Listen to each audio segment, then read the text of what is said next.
Hi, today it's going to be a very different stream. So instead of normally where we'd just play a game and I'd talk for a while, this is going to be pretty much me talking the entire time. We have, hope I put enough slack on this, if I drop that down to there, move this out of the way, maybe able to see that, a bunch of components.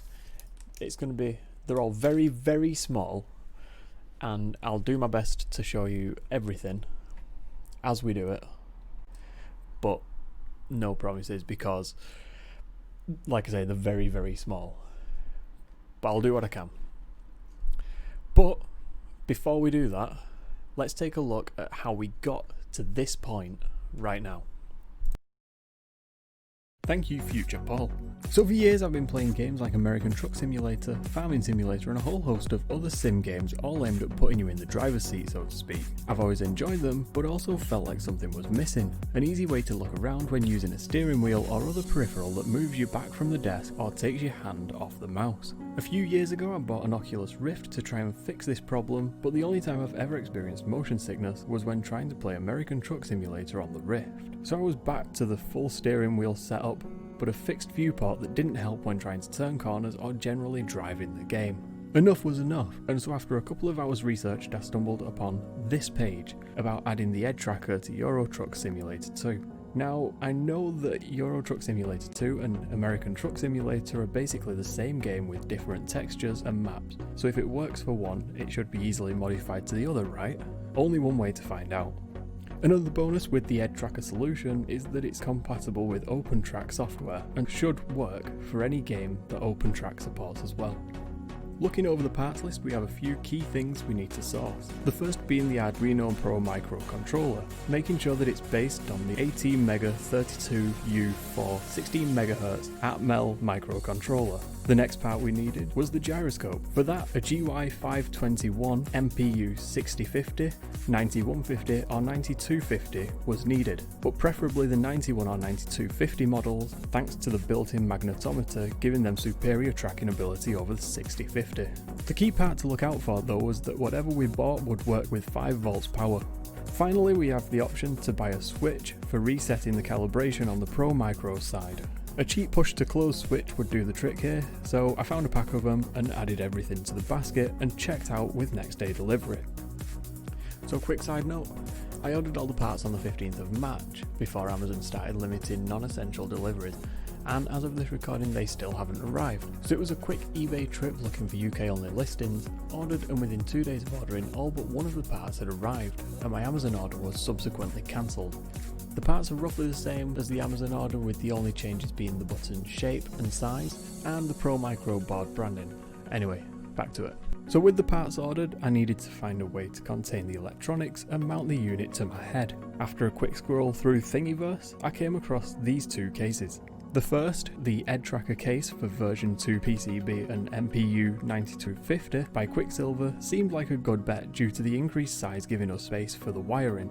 But after thinking about it, having that on your head may become uncomfortable, and I wanted this to be as small a unit as possible, but I downloaded the files anyway just in case. The second option was the EdTracker head tracking slim case for Pro Micro and MPU 9250 by Graham647, a much smaller case designed for just the 2 parts. No extra PCB space, and as the picture shows, about the size of a 20p piece. With both options in hand, I headed over to Tinkercad and imported them both to compare. After seeing just how drastic the difference in size was, I opted for the smallest of the two and set about getting the other part. The first part was a cable clip to hold the USB wire out of the way. I found the one that I use every day with my earphones by Mus64, which is a beautifully simple solution, and decided that mounting the tracker to a baseball cap would be the easiest way to wear it and manage the cable so it isn't in the way. The GoPro baseball cap mount by X-Dragon X was perfect as it already had 2 variations, so I grabbed the tighter grip version and imported it into Tinkercad with the case. With all the parts on the computer, I set about the modifications. First was to fill the original notch on the clip for X-Dragon X's GoPro mount solution, and then notching out the clip to fit our box perfectly, giving us an easy way to mount the unit to the hat securely. With the modifications done, it was time once again to install Cura from Ultimaker, the 3D printing slicer of choice for me. With it installed, I imported all the parts and got my settings dialed in to where I wanted them, and once ready, I exported the G-code file. When saving G-code files, I have a simple format I like to follow that gives me all the information I need when I put them onto the 3D printer. It starts with the layer height, so I know which nozzle to use. This is followed by the estimated print time, and then a brief description of what is being printed. With all that done, it was time to print our parts and wait for the electronics to arrive.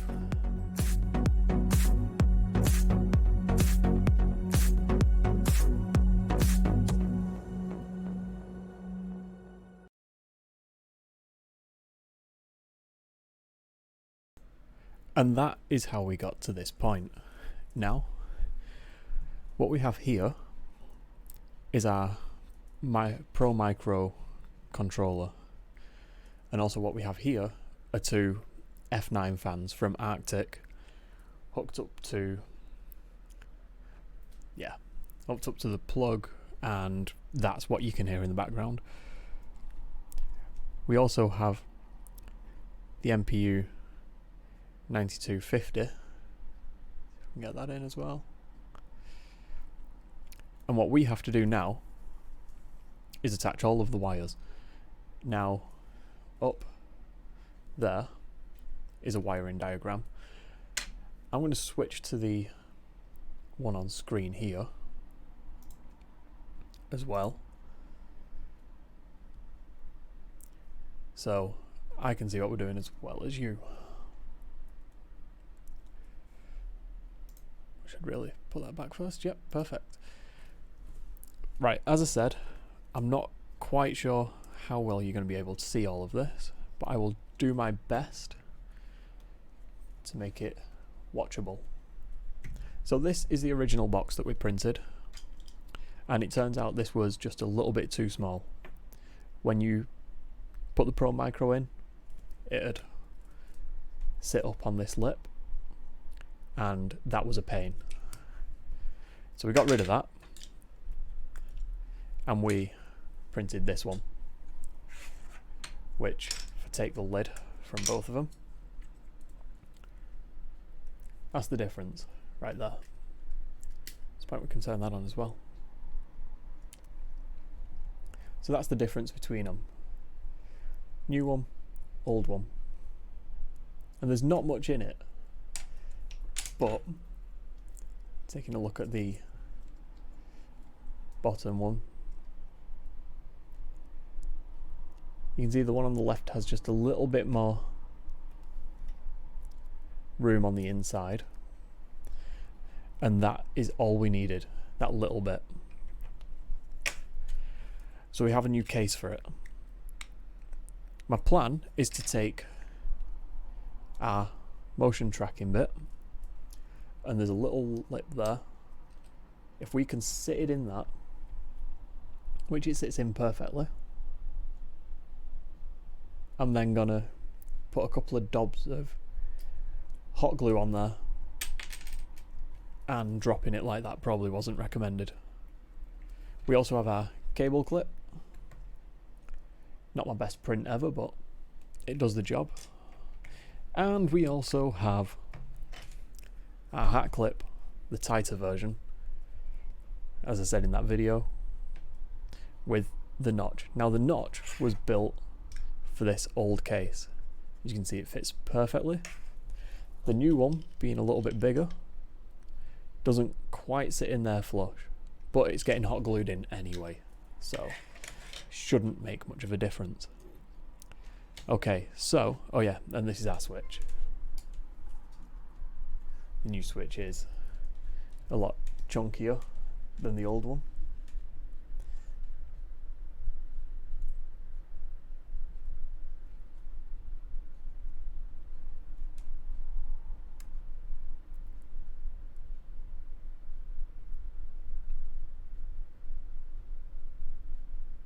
Let me reply to this. Yeah, this is our new switch. It's a little bit chunkier, but exactly the same as the ones shown in the video. As I said, the only difference being the size. So we'll put that up here for now, and I'll run through the tools. We have our helping hands. We've got our soldering iron over here,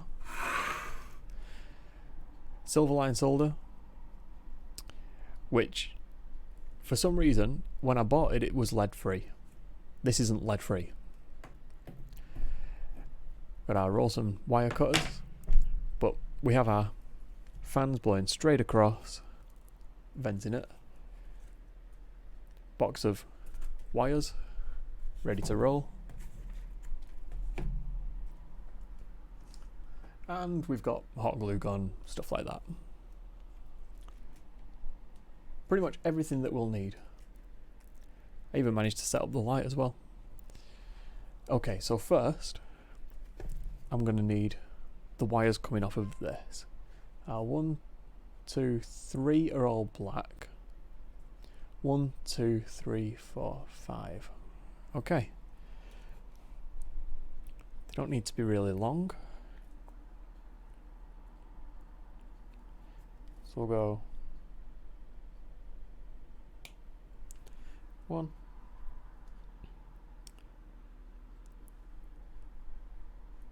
2,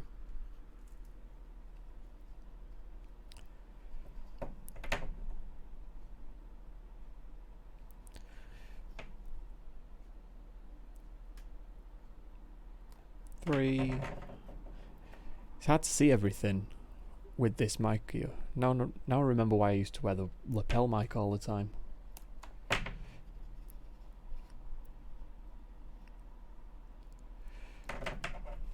We'll get number 5 as well. Okay, they're going to be our normal wires. And I need 1,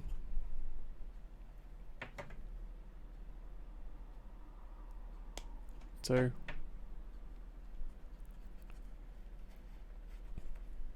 and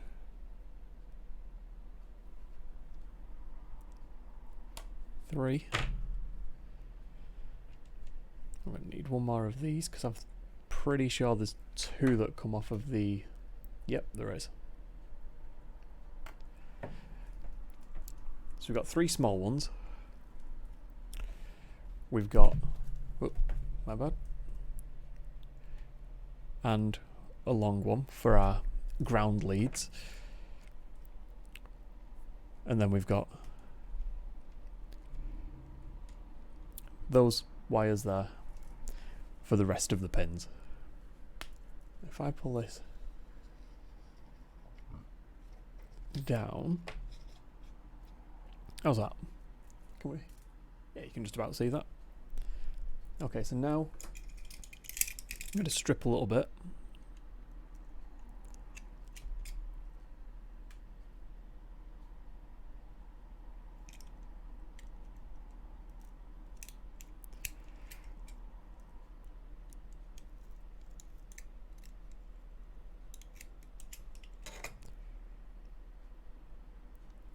See, I'm not the best at soldering to start with, so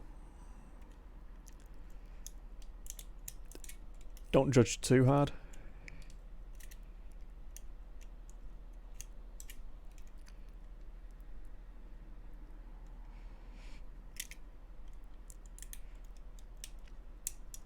But I'm especially not good at soldering onto PCBs.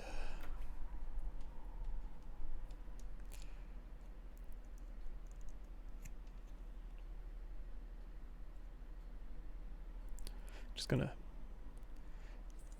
take a little bit off each of these.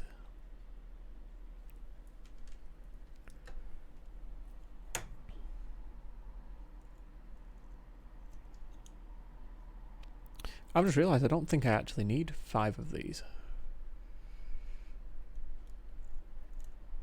I think I only need 4 of them. I'll prep 5 anyway. Because one of the wires that I thought was one of these goes to the switch. And the switch, as you've seen, already has wire on it.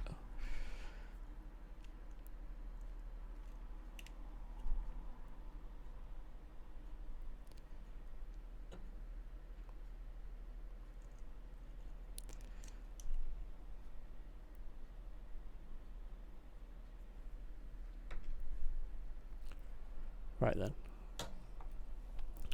We'll have a look at this first and find ground and ADO are both fairly far apart.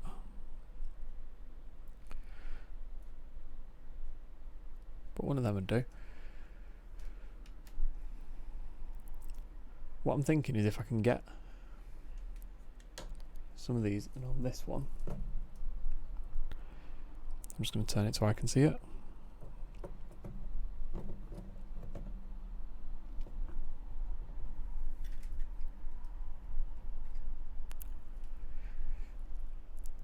So, there's ground. Yeah, you have no chance now, do you? There's ground. What is it? 3 grounds. Ground, ground, ground. So those two are next to each other, and that one's on its own. Okay.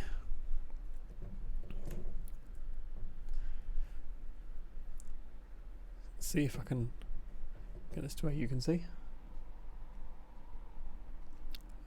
Maybe up a little bit. About there.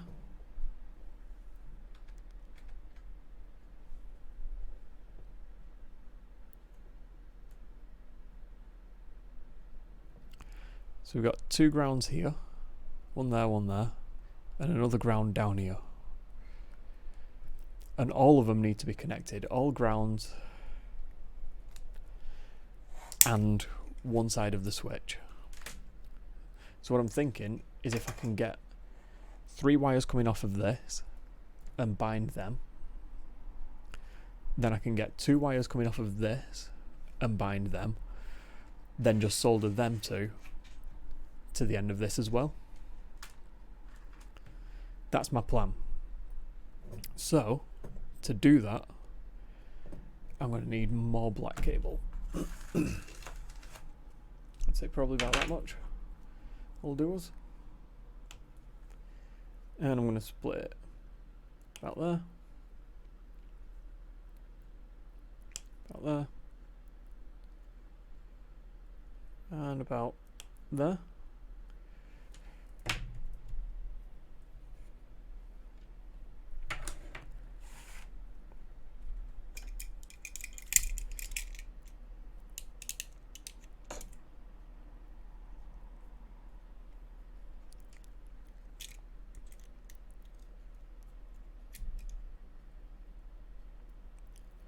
See, my main issue with working on PCBs and things like that is I don't really like working on things that are that small.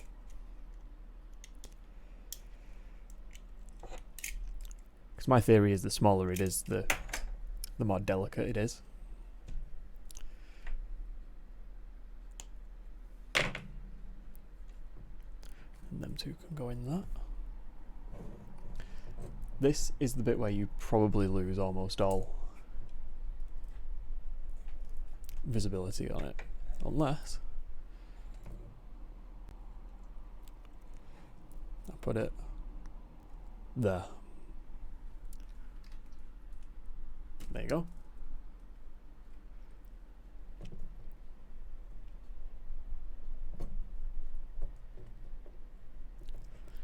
Not really much point in me trying to use the magnifying glass.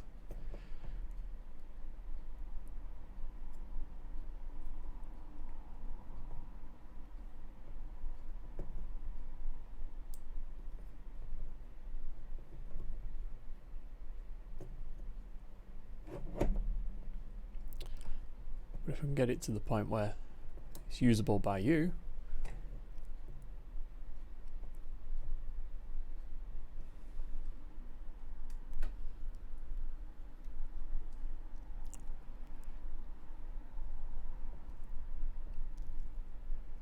there we go.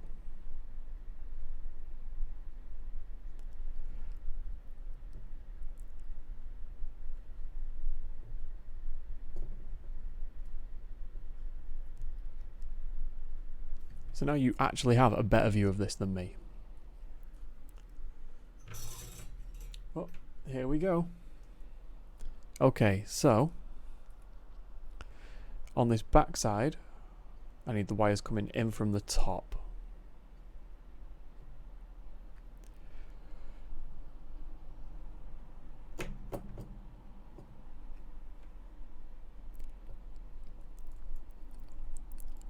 3 and 4.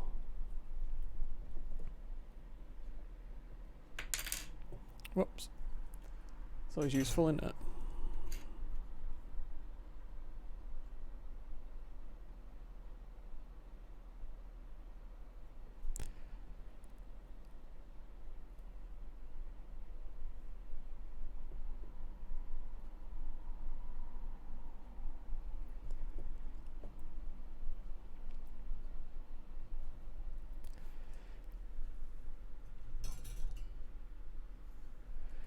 Because these are coming in from that side.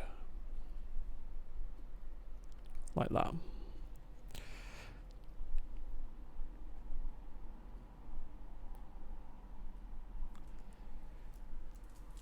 So here we go.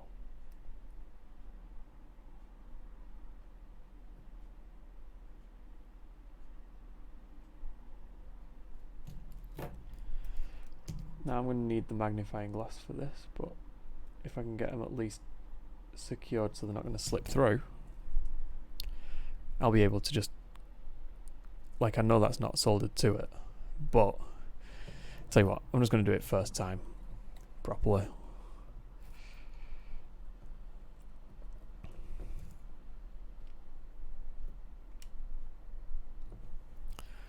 So you'll have to bear with me.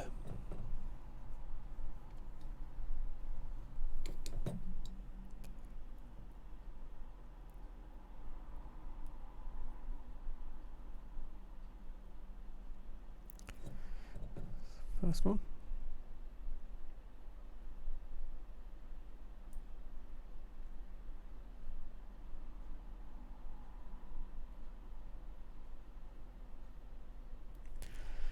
There you go. It's 2 ground done. Third ground needs to be just there.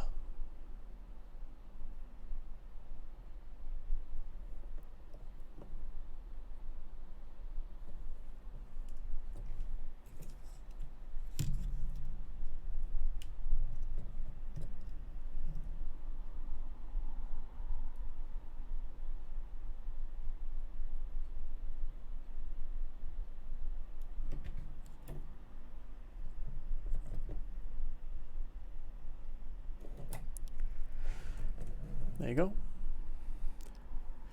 So that's 3 of them in. And those 3 are going to need to attach to the cells. But we can do that in a minute. Okay, so next we need pin 10 goes to the switch. That's fine, we'll do that one last. Pin 7, 3 and 2. 7, 3 and 2. Okay.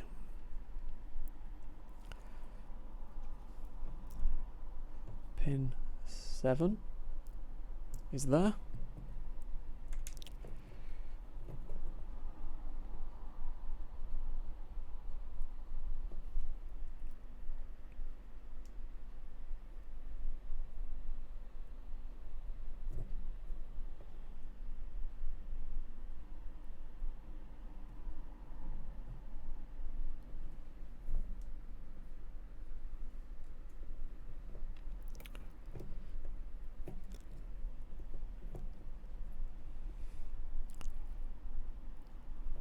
It's not the best set of these helping hand things that I've ever come across,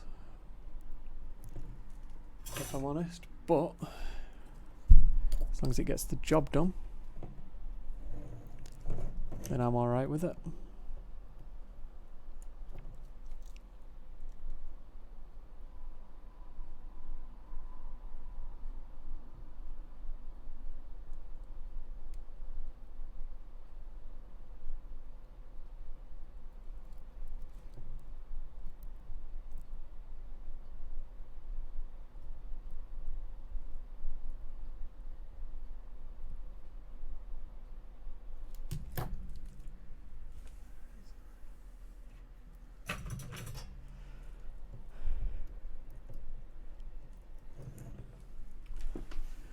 see if I can. I used to keep some sandpaper in there, but I don't anymore. Just going to grab some sandpaper.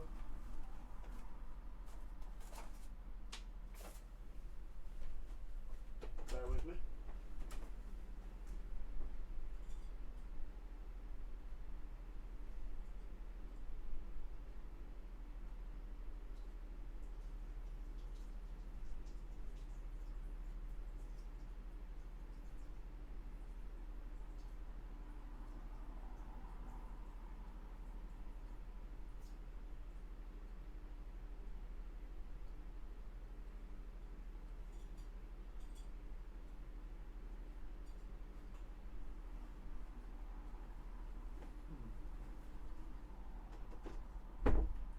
Okay, the sandpaper has disappeared, which is always useful. But, oh well. Onwards and upwards. Okay, that was pin 7. Yep. So now I need pin 2 and 3. 2 and 3. Make sure that's nice and tightly wound.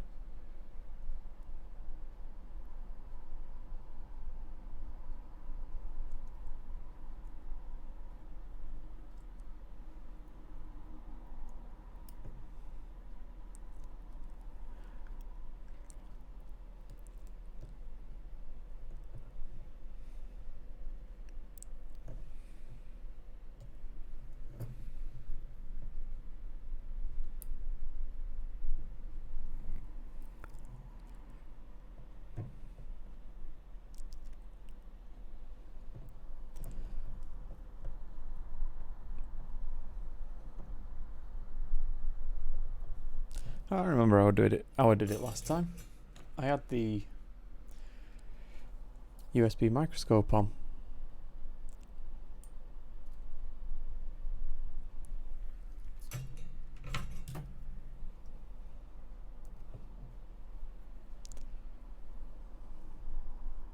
And the last one goes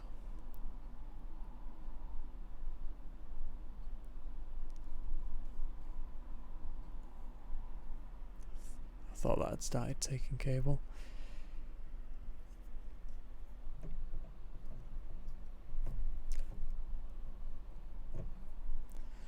In number 3.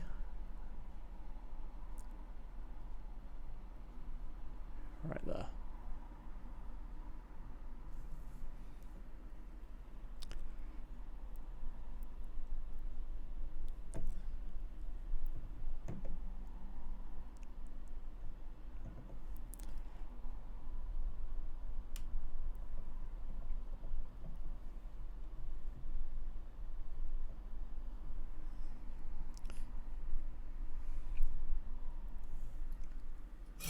There we go.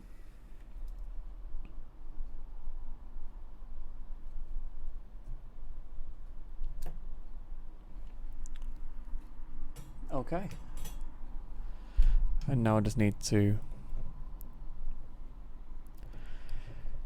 check that I've got everything in the right place. So we've got ground, ground and ground. 237. 237. And then that's going to be, that's out of the way anyway, we can do that one last. And now I need to check that all of the joins don't bridge the gaps. So there you go.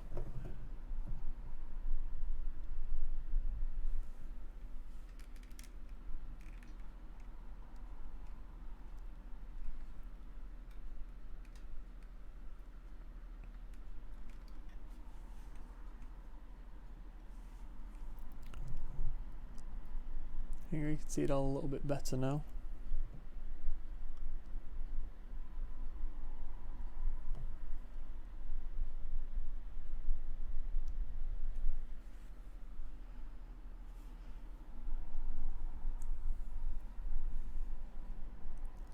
That there.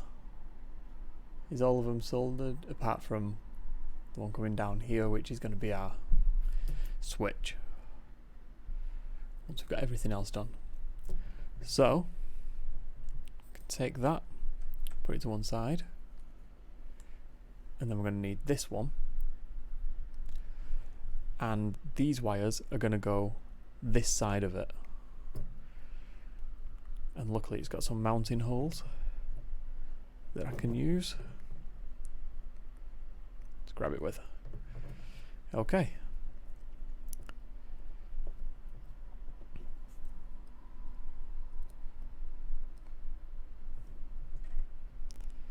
So, first things first.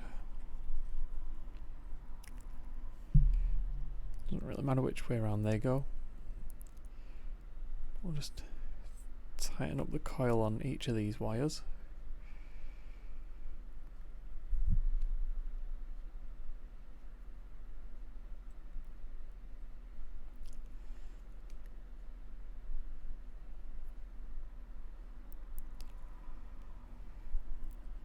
Okay, so pin 2 goes where?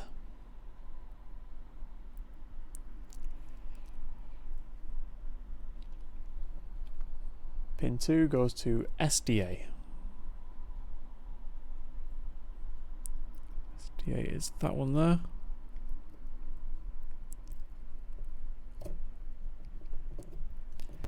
That went well. Okay. Coil, pin 2,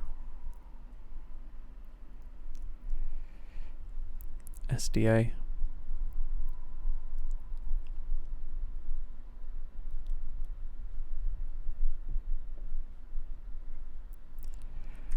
it's got everything written on the back. That is incredibly useful.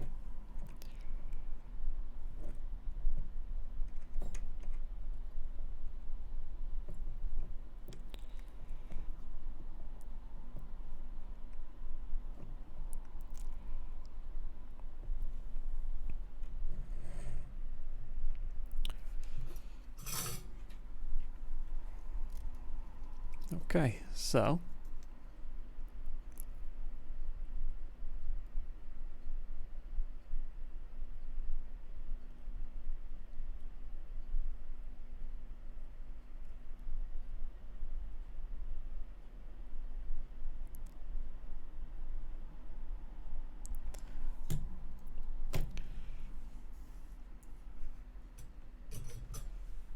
that goes there.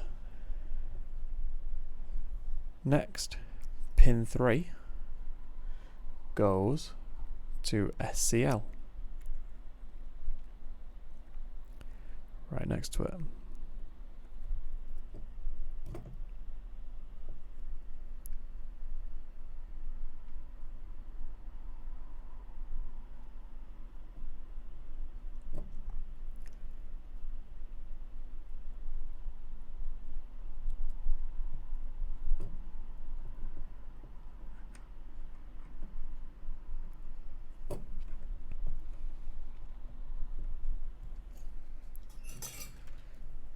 Okay.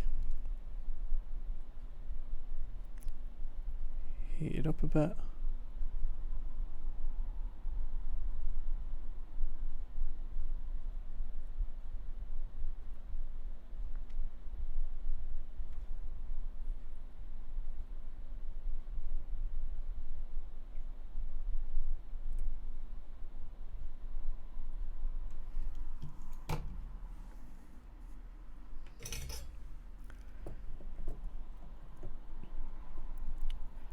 It's not got between them, so that's okay. Okay, what does pin 7 go to? INT.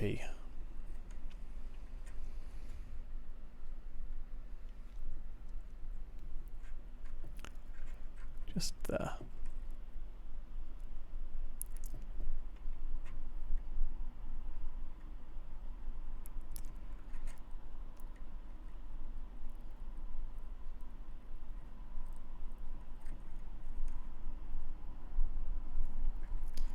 This is what we have to watch for. all of those decided that they wanted to take a running jump.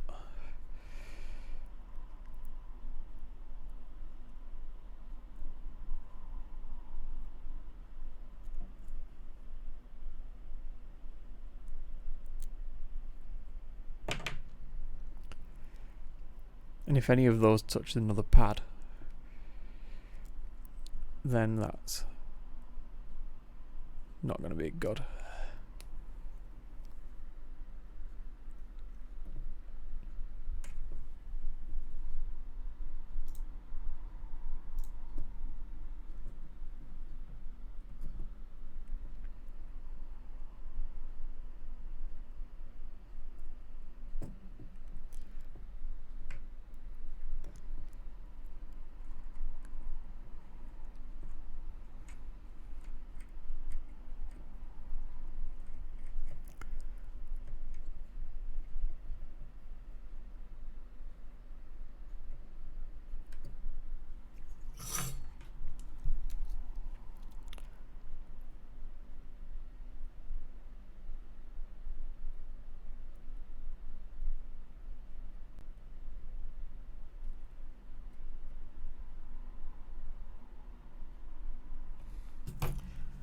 My best one so far on this board. Okay, now it's the 2 ground leads that I need.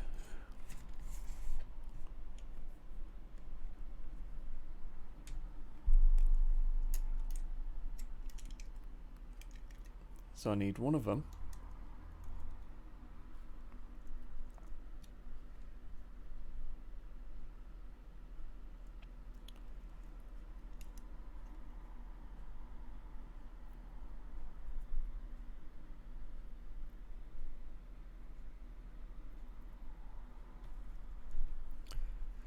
to go into the ground one, and the other one goes to what? ADO.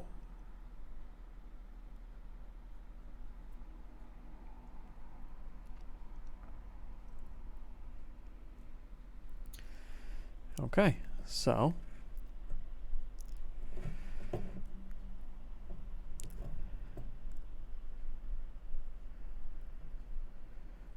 one of them goes in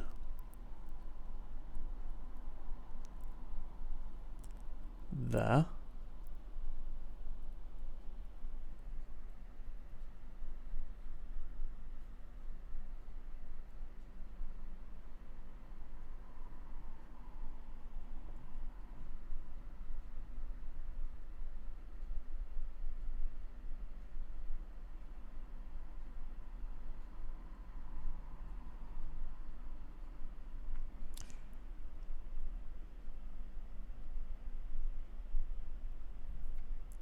Trying to get rid of all the stray strands.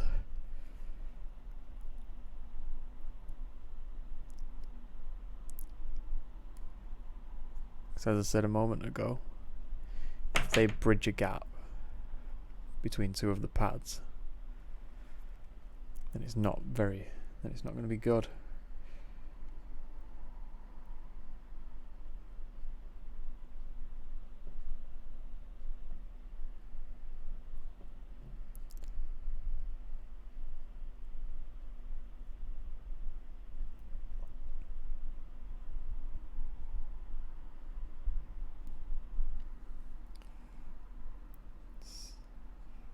This is a bit that always annoys me. I'm 4 joins from having both PCBs completely done.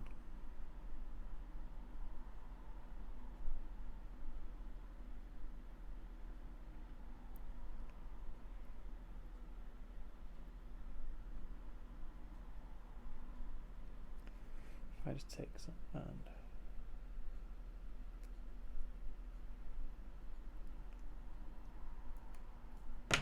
snip and then recoil it.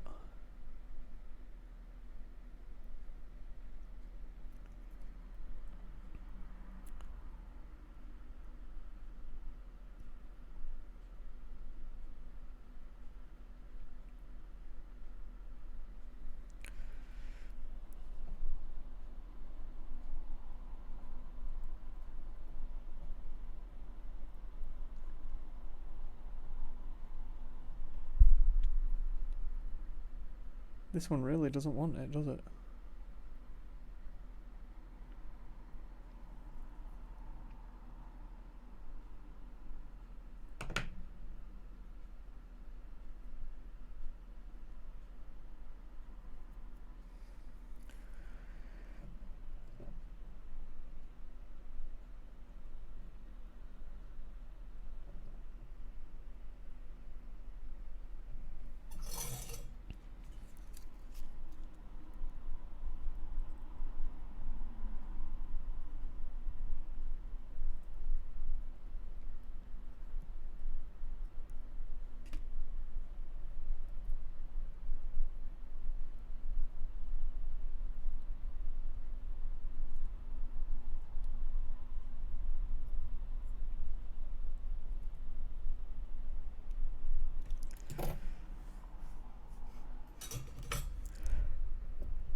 That was me going for the down and dirty trick to get that one attached.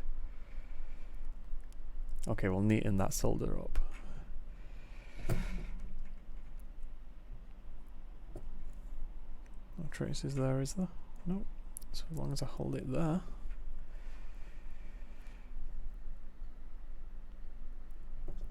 Give me the finger back. Thank you.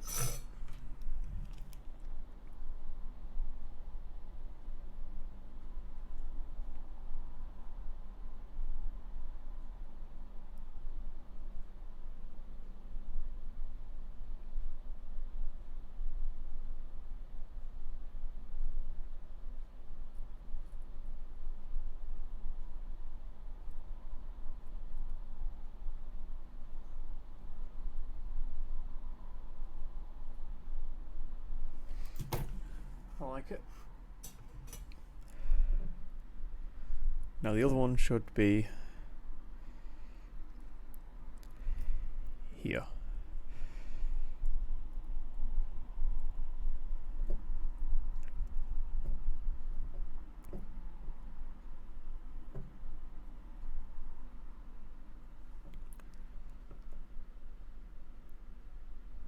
See that? Straight in, no messing around.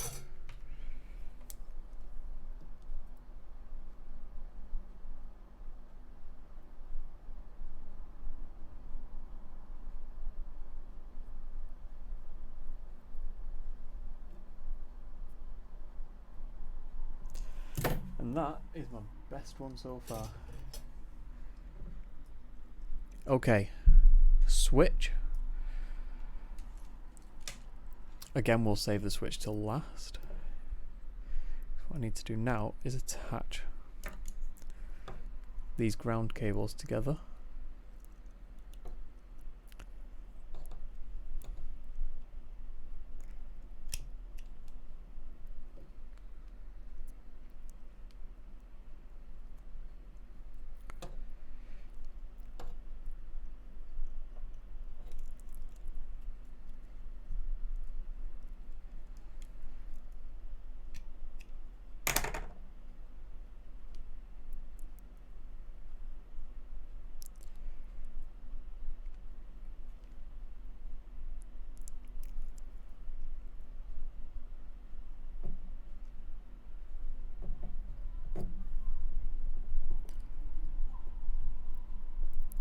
Them two together like that. So let me switch my outside camera a minute. No, God.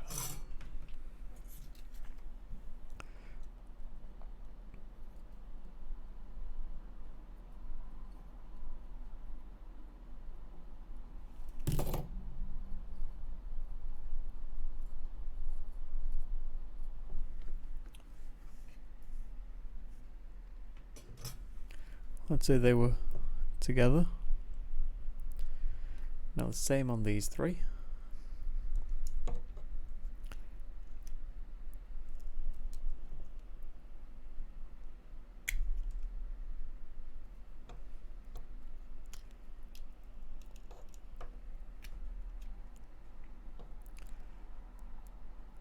Two and three.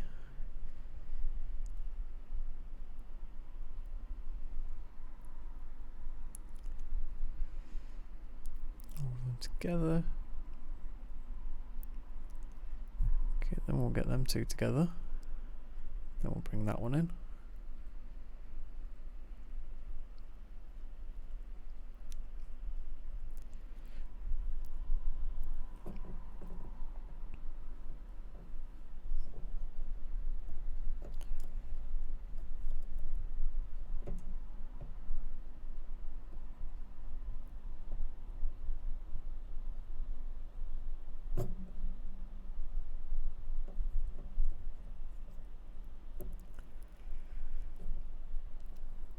I know this is the bit where people are just watching going, what the hell are you doing? But, you know.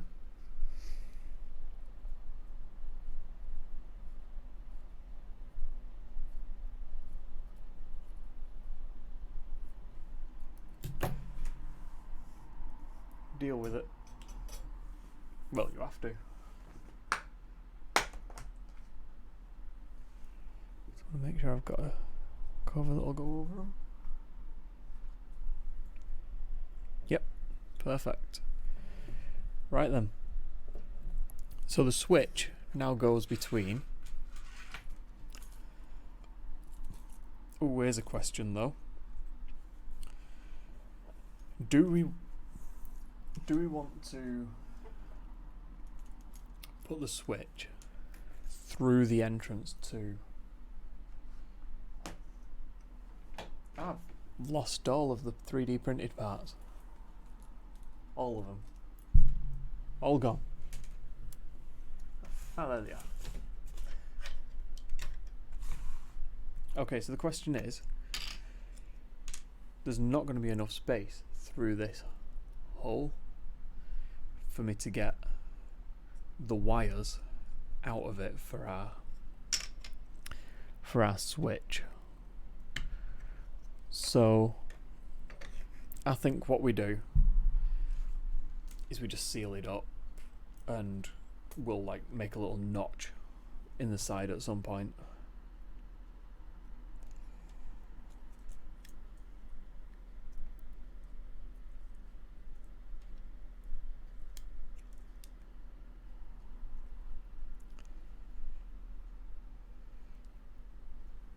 You can actually make a notch pretty damn easily.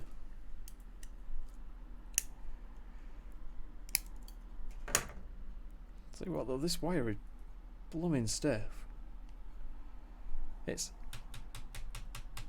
solid. Right then.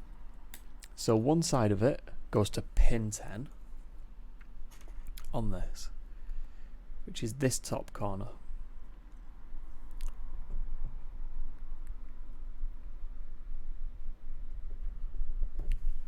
Which is either or. We'll go with this one.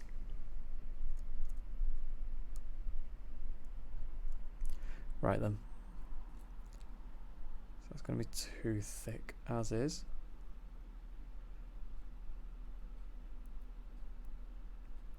So we'll take some of it. And we'll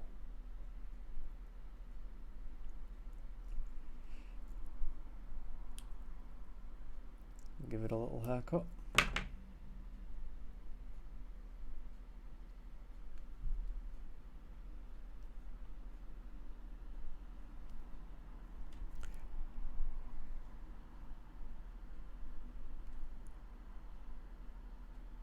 Come on.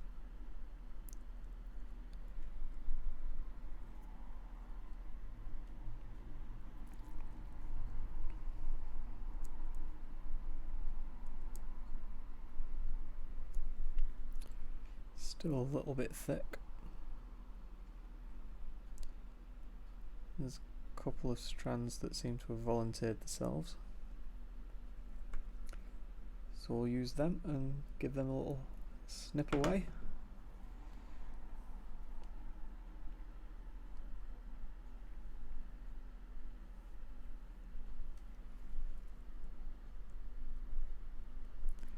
And look at that.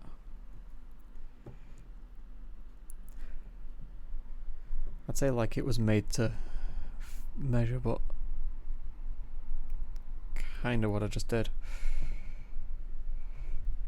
Okay. Oh, we've been on for an hour already.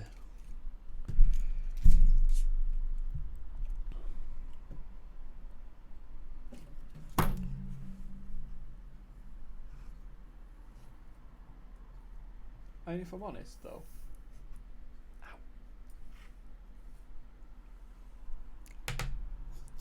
I don't think we're actually doing that bad. An hour to get to this point.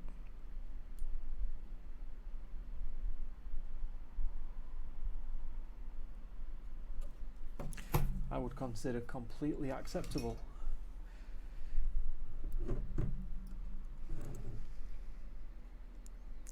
That's in, that's in, that's in, that's in. Them two are in, that one's in. In, both in. Ah, secured them at the wrong side of these. So what's happening now is these need to be on the inside, because that's going to go like that. But that said, we can do it like that, can't we? We'll just bring that wire this side.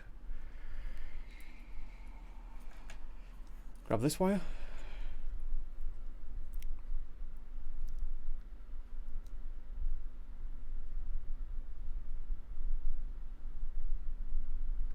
I think I would prefer it to be on the inside of them though.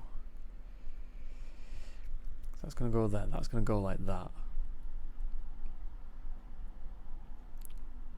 It doesn't really matter, does it? I'm just being fussy.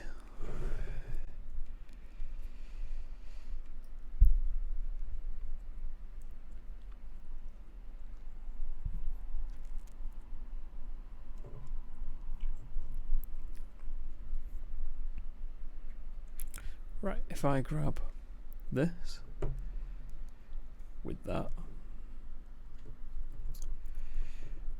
and I grab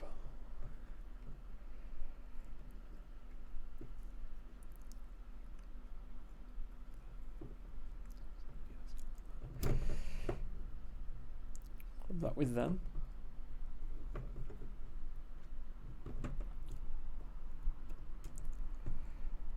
and put them together,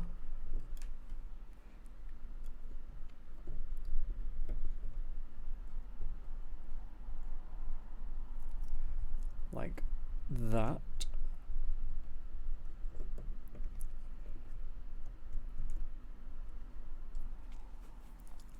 Then grab this.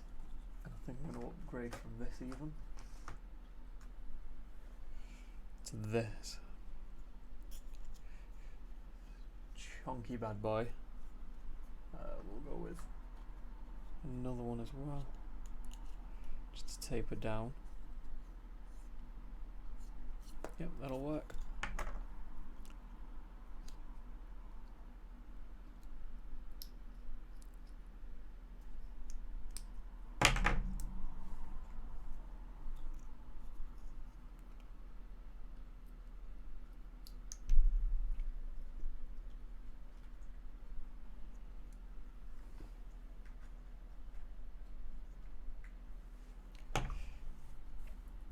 Oh, a nice little taper on this one.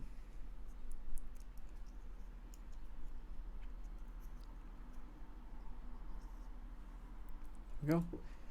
Right, so now I have to solder 3 things together. Should probably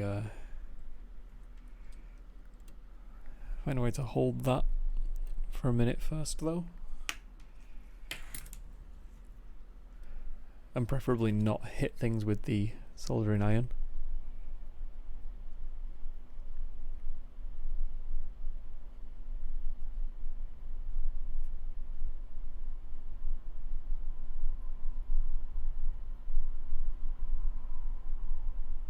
There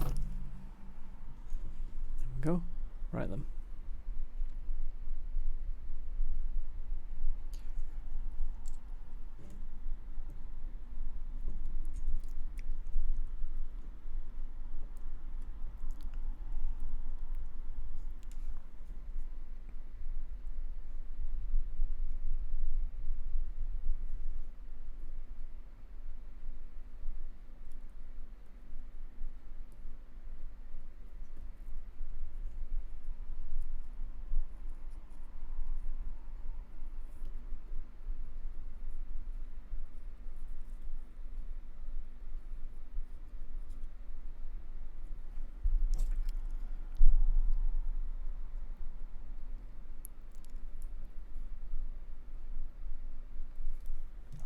This is not a nice join.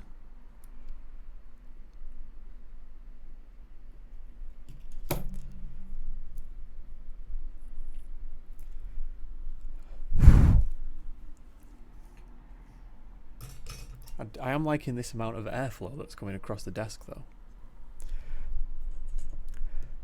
Like, that is just a disgusting join right there. That's awful. But as long as it does the job.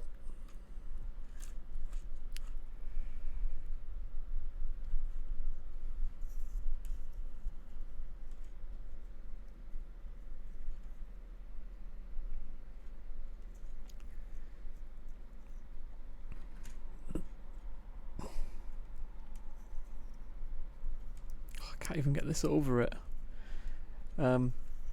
Okay. Change of plan. There's going to be a ball of hot glue on that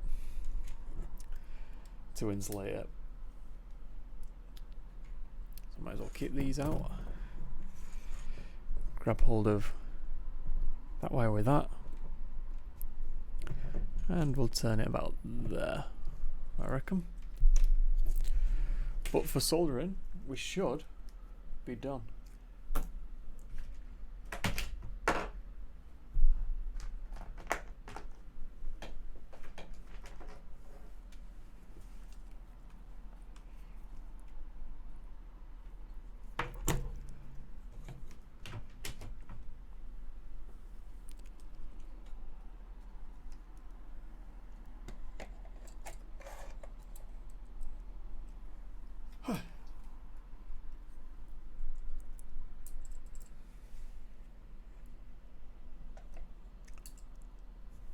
Let's put this back up there.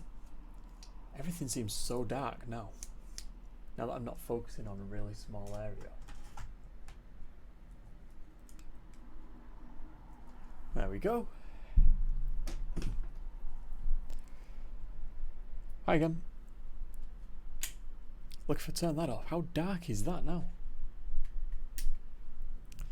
Anyway, we can also turn them off. Because as I said, I think I'm done with the soldering iron. And they were only there because I don't want to be inhaling that.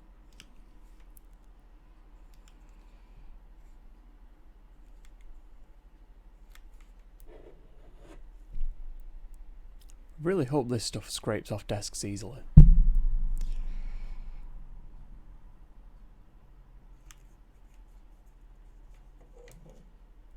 Let's find out. Oh yeah. Yeah, it comes up quite nice.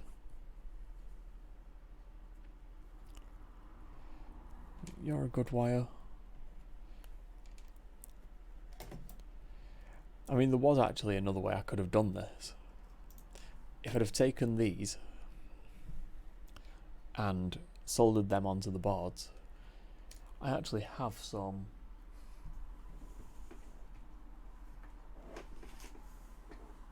can't reach. Have some of these wires. That one's not going to be useful.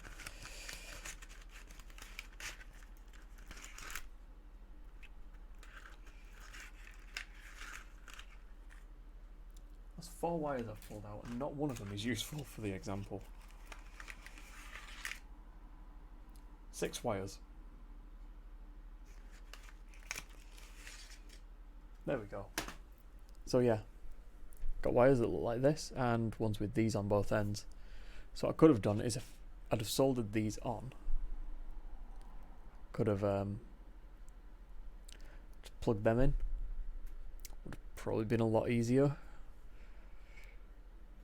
Plug them in where we need to, plug them in at the other side. But, you know.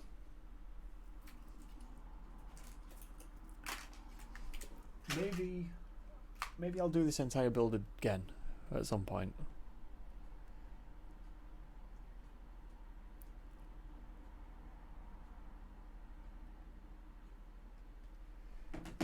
And when I do, maybe I'll do it properly.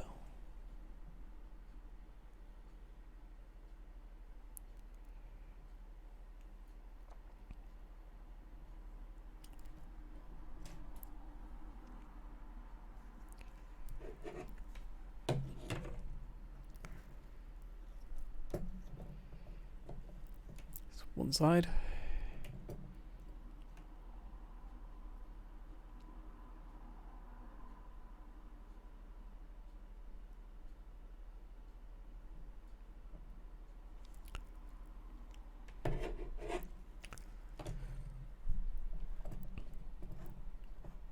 There we go. That's insulated now. And that should be it. That right there.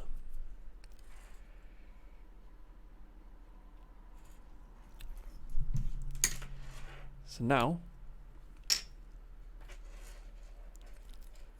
that's going to go in that bit. About there.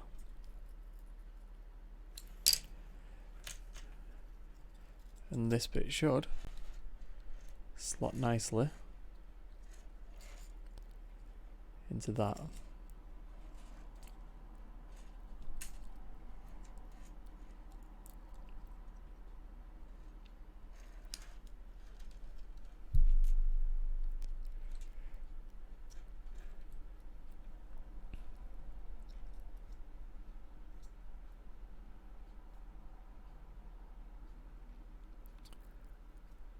Okay, that's what we'll do then.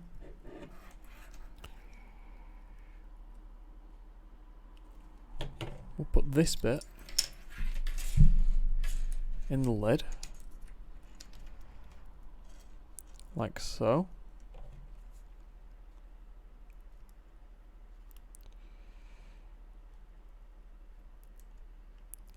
Dollop that at both sides. Wipe it on the table, get the excess. That's in. Then that's going to face this way. And those two wires seem to want to move forwards. So, plug the soldering iron back in.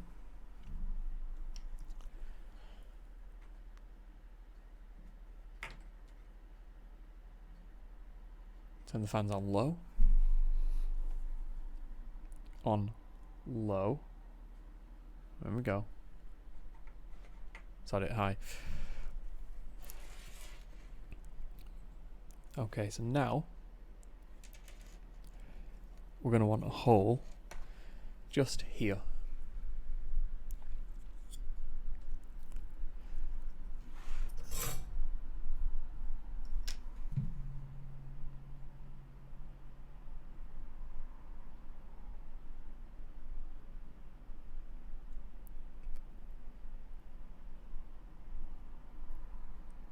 Go. And we'll want it to match on this side, so that's going to be about there.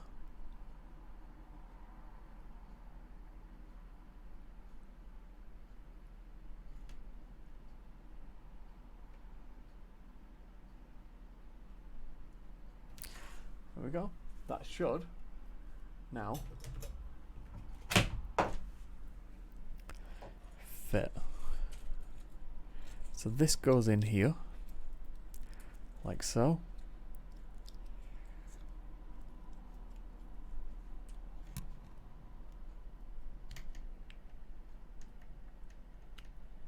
All that goes there.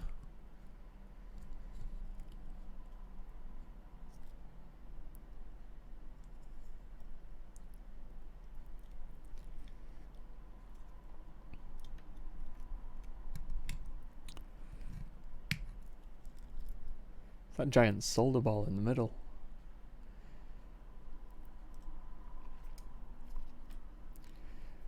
But see if we can get it to about there.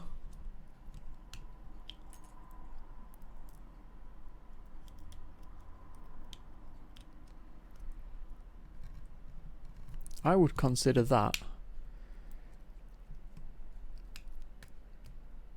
I'd consider that good. So now what I need is an elastic band. And for that to stop leaking. Let me go grab one of that. No, not an elastic band. I know what I can use.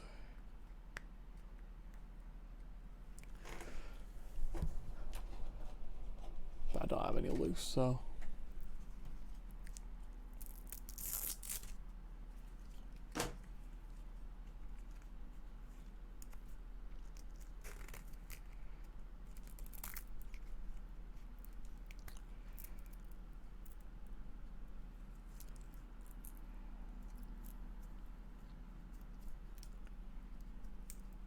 There we go.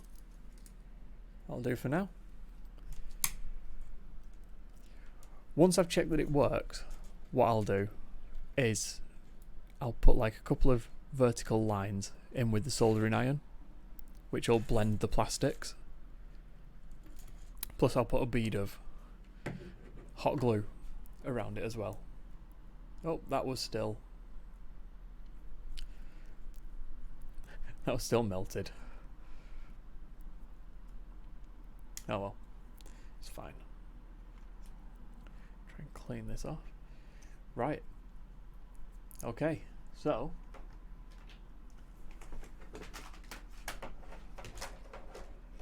the next step is going to be to flash it so that it's got the right system software effectively on it. So to do that, we will remove everything we don't need. We're going to need them too. We can turn them off again. Everything we don't need can go on the other desk. Out of the way.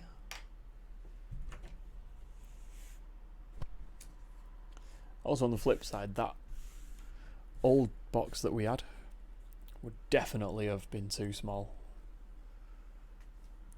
After seeing what ended up becoming of the insides. Like, I'm sure I could make it more concise.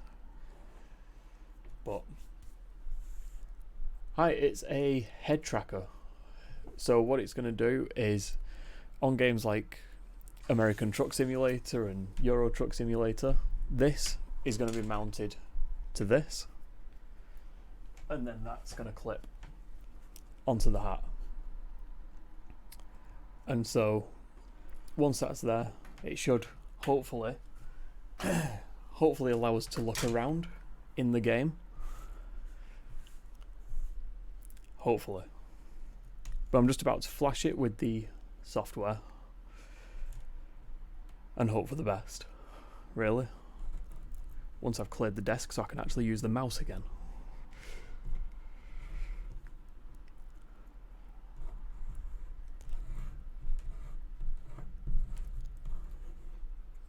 Eventually. This is the problem with hot glue. As soon as you've got the hot glue gun on, it just leaks constantly. Okay.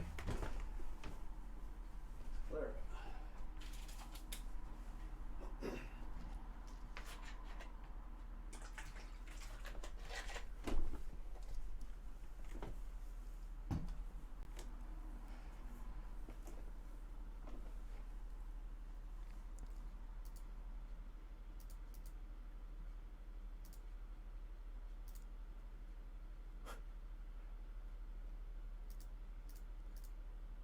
Is that chatbot going mental? I won't be surprised.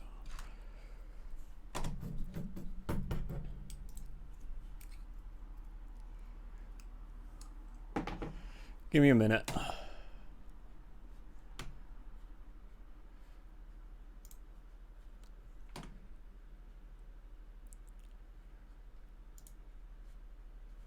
Oh. Wonder why.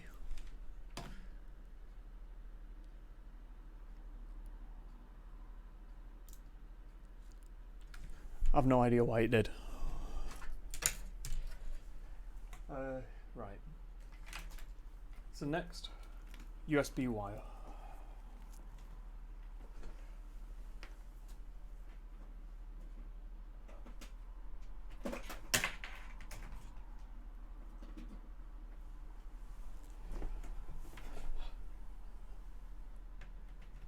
in. Let's...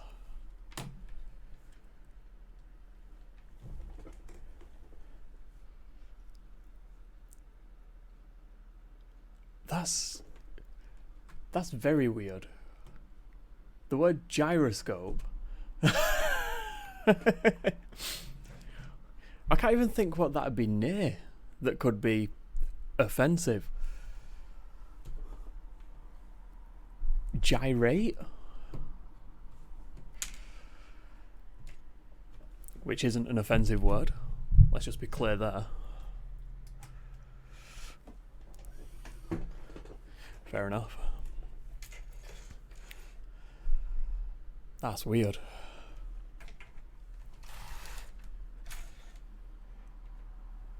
Well, if it helps, that chatbot is just on its standard settings. I've not actually tweaked anything yet, so I will look into it. And try and get the word gyroscope whitelisted. Okay.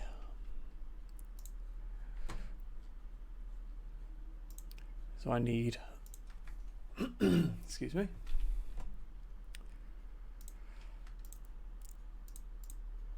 I now need to sort out this.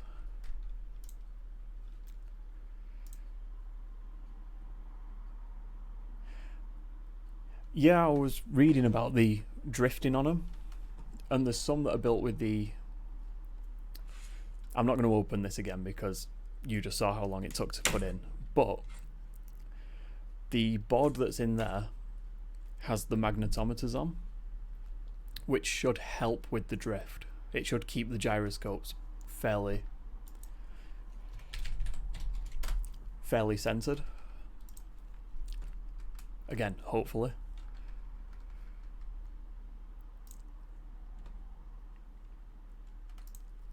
Whether it does or not,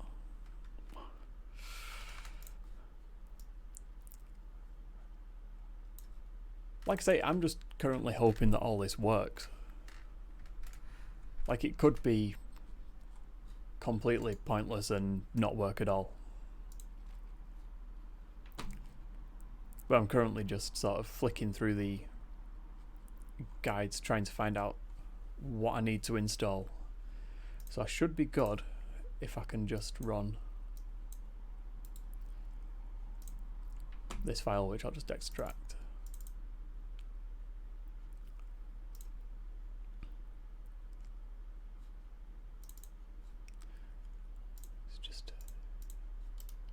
Do that. Okay, so I switch over to that one. Right. I would assume then plug that in first. Oh, we've got an LED. I just showed the camera as if it was on that screen.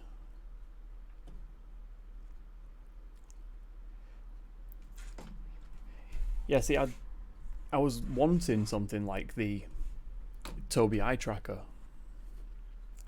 but the issue with that is cost.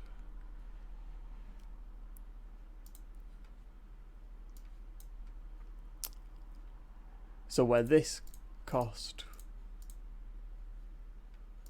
Oh, for God's sake. Just bear with me. Yeah, so where this cost about... Ah, yeah.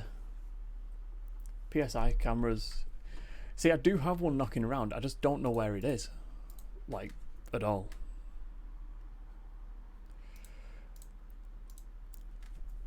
So at some point, if I find it, then that's when I'll...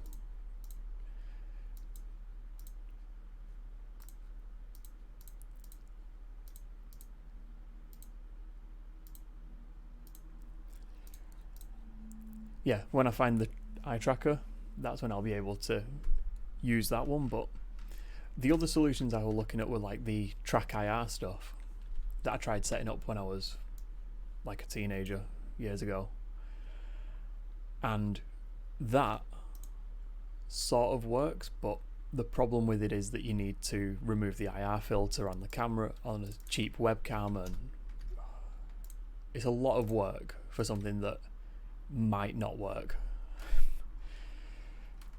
So it didn't really appeal.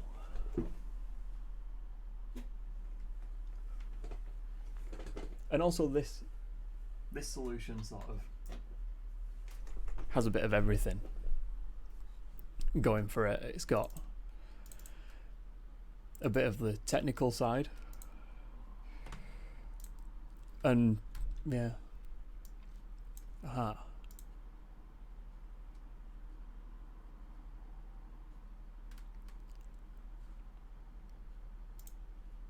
okay, if I switch back to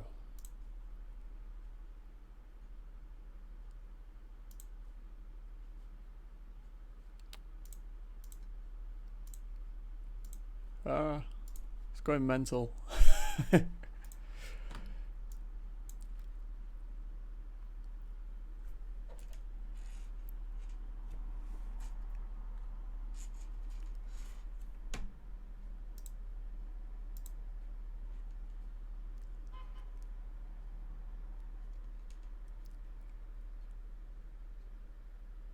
Nice. See, I do have an Oculus Rift, but the problem is, in American Truck Simulator especially, that the graphics just... It's the only time I've ever had motion sickness. I don't get it when traveling, I don't get it when using VR normally, including on that, what's it called? Game that makes everyone sick. I have totally forgotten the name of it. Wind something. No, wind something.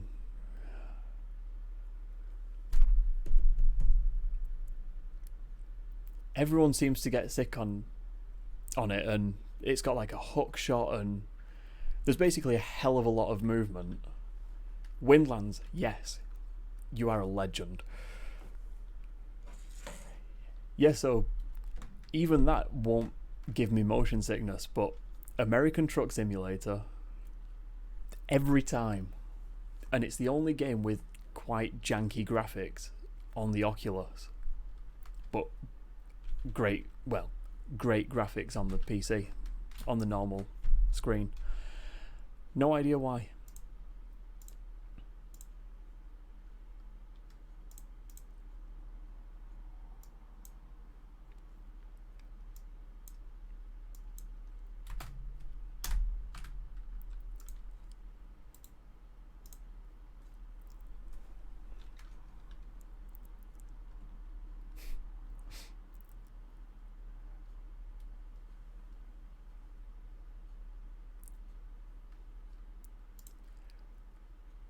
I mean, that'd work.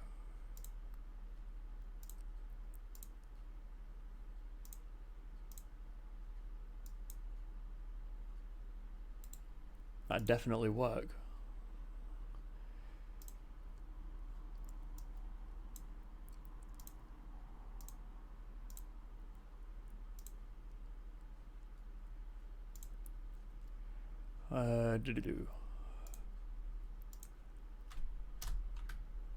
I'm currently fighting with this stupid thing, trying to get it to flash, which it doesn't want to do.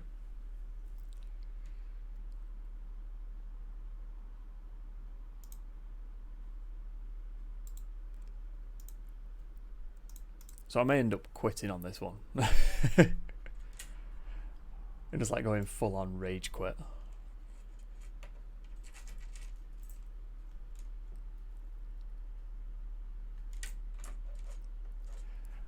Although what I could do is, well, number one, it'd help if I knew what I'd actually got in there, wouldn't it? Believe I'm running a MPU 9150. 9250. I am on the 9250. Okay.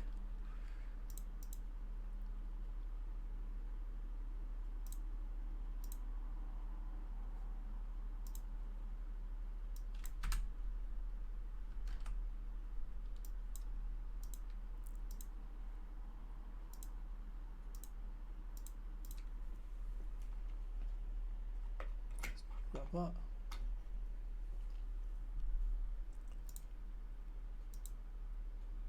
that.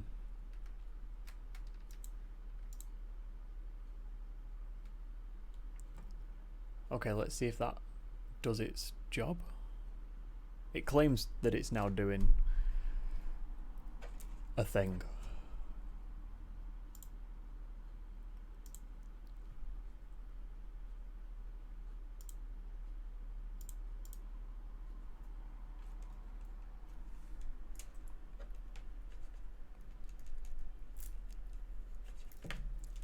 That seems to be doing absolutely bugger all, if I'm honest.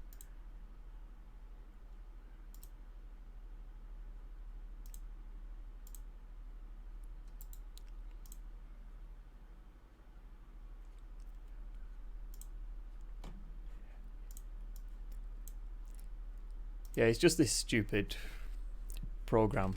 We're using EdTracker, EdTracker, which I stumbled on.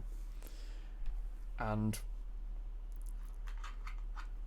basically they've got this little UI so you don't have to go through the Arduino like flashing process. You can just use their thing, which is great in theory, and it does seem to be writing things properly. The issue is I may have knackered something up when actually building it, so it's going to take a lot of trial and error to figure it out, which quite honestly is going to end in me getting really annoyed. I'm not even going to pretend it won't. It's just going to be me getting annoyed with things. That is one of the things that I'm thinking. I'm thinking what I might do is drop the entire... Okay, just let me finish that install. This is basically what we're working with. If I switch...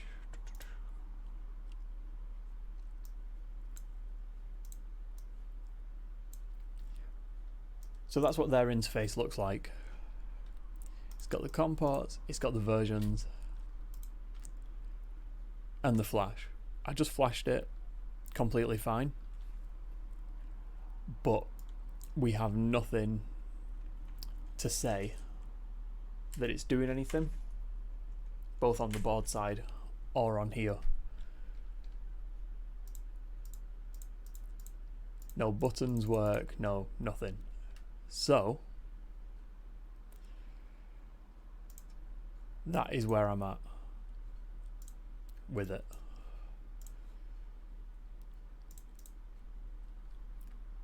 So now I'm just trying everything.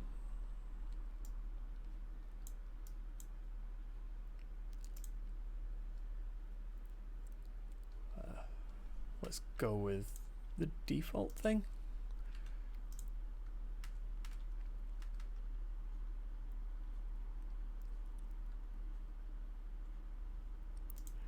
I don't think it's going to let you.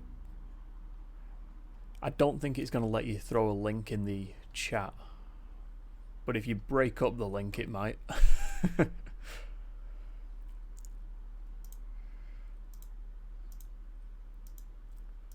If you have a link, that is. Like, obviously, up to you.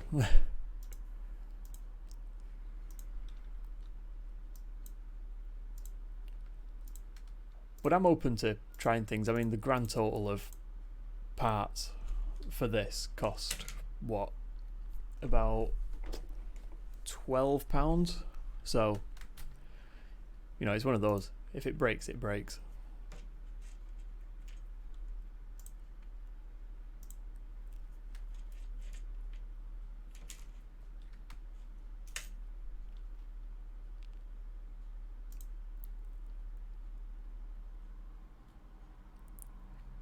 I will take a look at that. I will definitely take a look at that.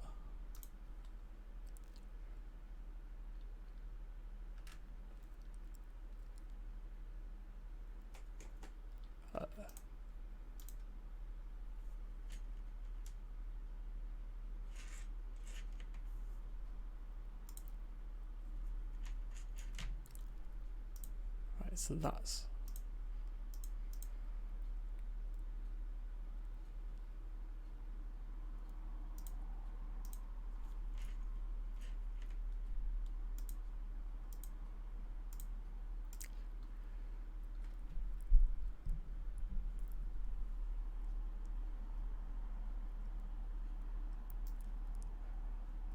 Just going to copy that link.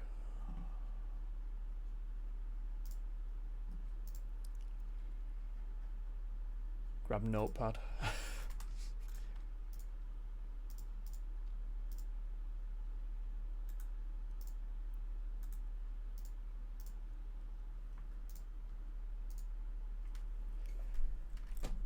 Yeah, that's the good thing about them.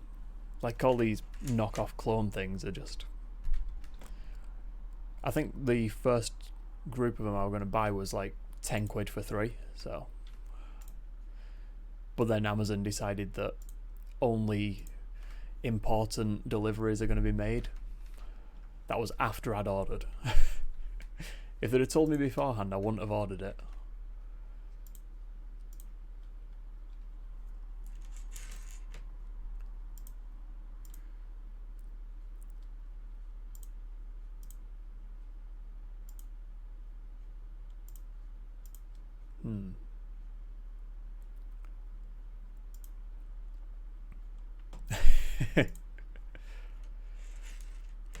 Yeah, they are ridiculously cheap. Which is really good when you're doing stuff like this. But...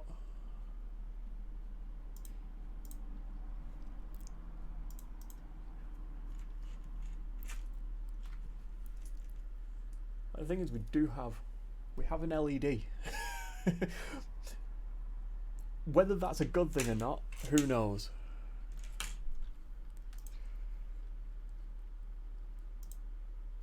But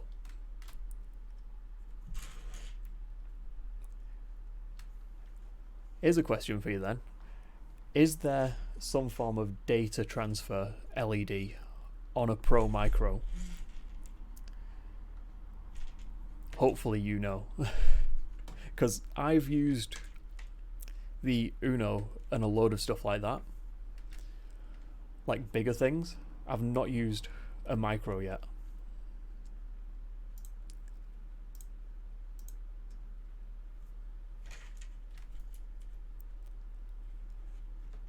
See, that's what I thought. I thought they had one.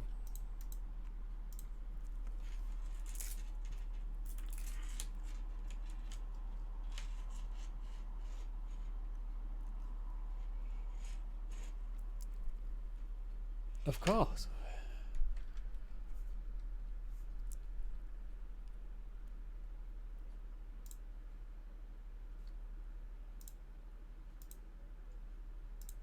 That is a good shout.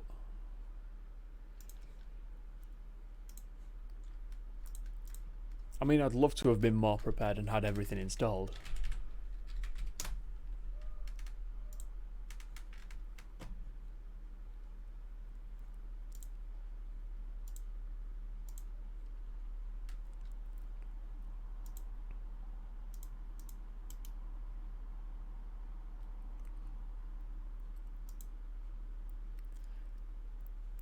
Yeah, everything's now closed.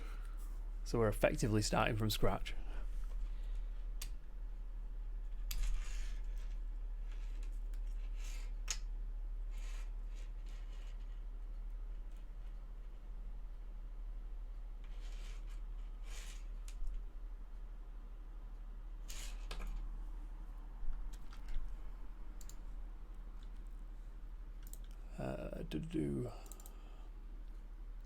Trying to remember where things are automatically saving to. It's not going well.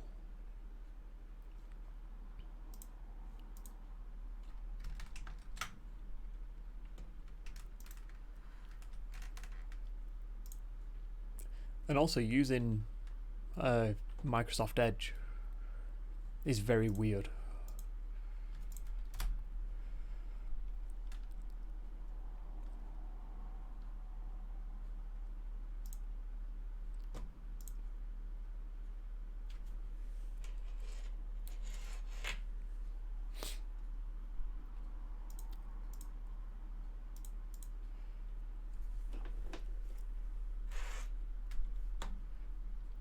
So hopefully this virus nonsense isn't affecting you guys too bad.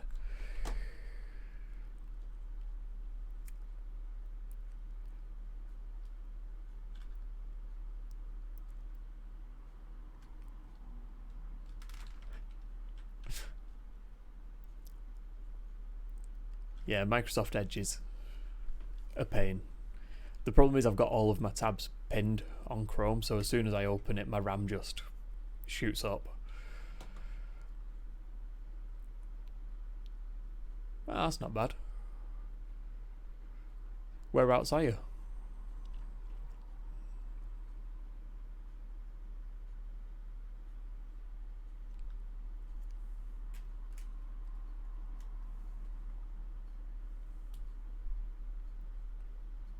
Ah, nice. Yeah. Yeah, they just got around to closing all the schools on Friday. So, you know, we're catching up.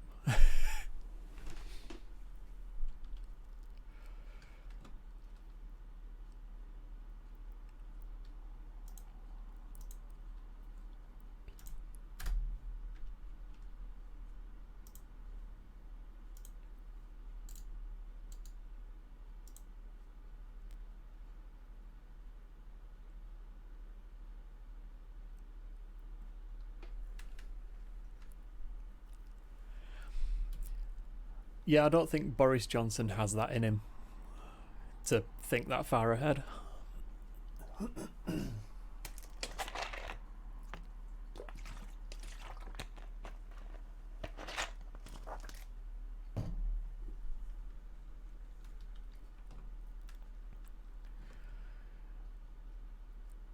Okay, I'm actually going to read their silly manual thing as well.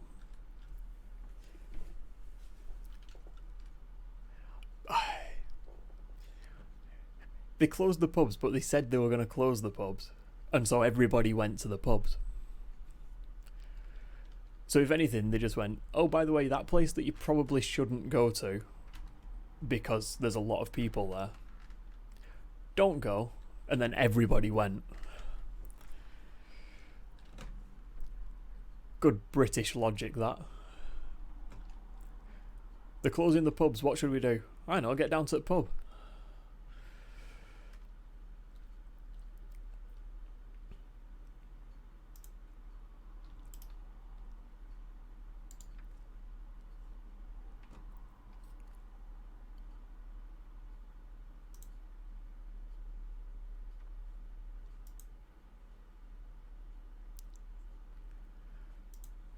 I am not going to argue. I am not going to argue that that is British mentality right there.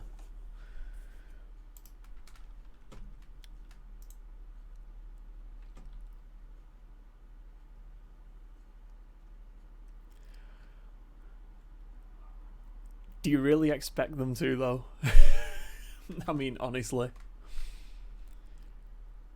Although they have had more time with it than we have.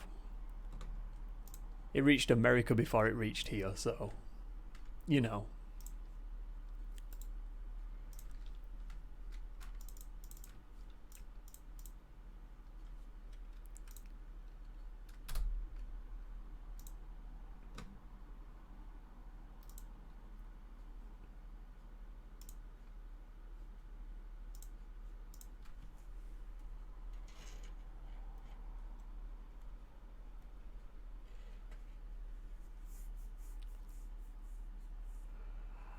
I am sort of waiting for all this to blow over before I watch anything that Trump has said.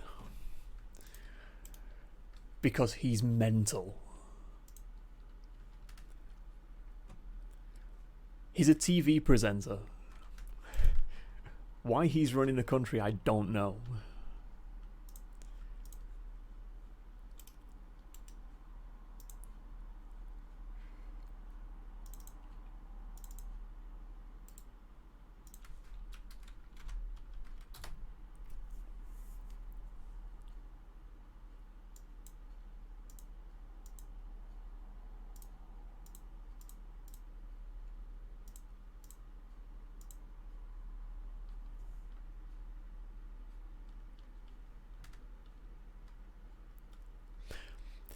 He did. He definitely did that. He also ran a wine business into the ground as well, which is quite impressive, and a steak business. Anyone who can mess up selling wine and steak, like, don't those two go together? So all you have to do is find one place to buy both of them.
It's very strange sitting here reading a manual.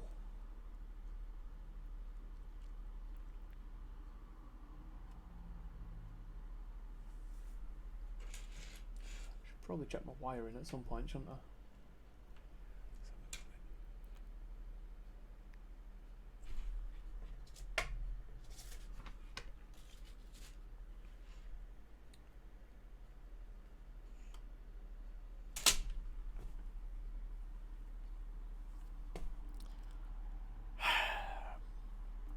I'm an idiot.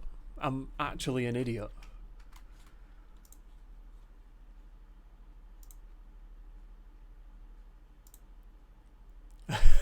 Like,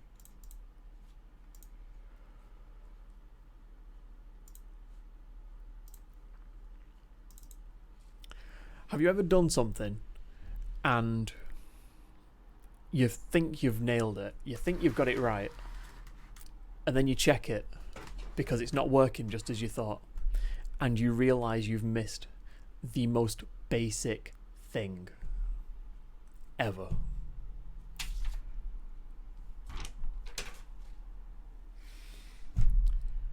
And it's on the internet. I've messed up the most basic thing on the internet.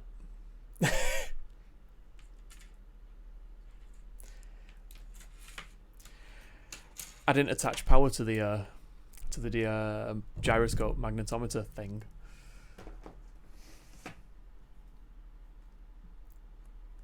Bugger. Well, aren't I an idiot? And this is going to be fun. Try and get it out of here.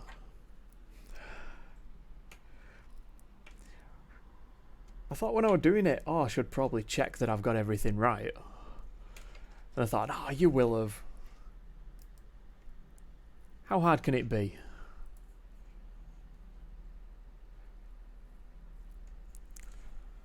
And I stuck it down. Were you here when I stuck that down to the lead? Like an idiot. Again, I thought, I should probably check that it works before I stick it in there, but it'll be fine. Nope. Of course it's not fine. That'd be too easy. Right, if I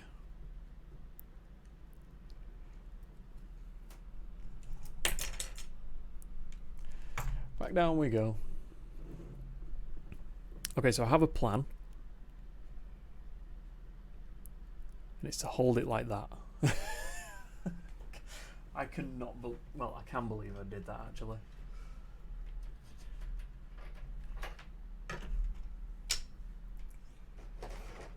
Oh, yeah.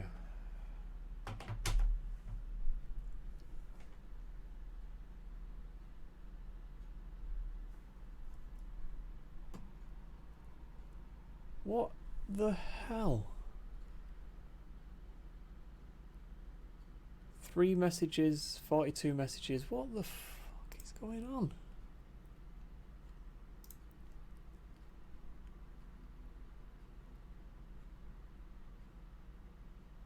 I'm trying to look if your username's somehow offending it, but what's it saying? Foul language, right.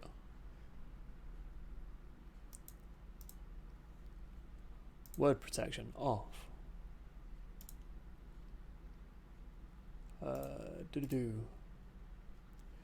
Caps protection, off.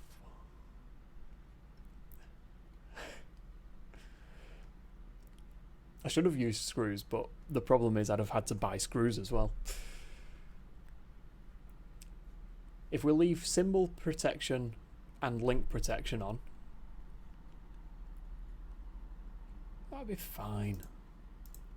I see no issues with this. Let's see if it gets you again.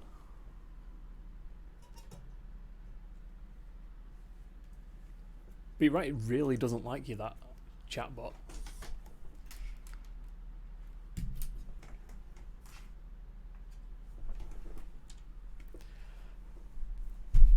At the beginning, I cut 5 different coloured wires.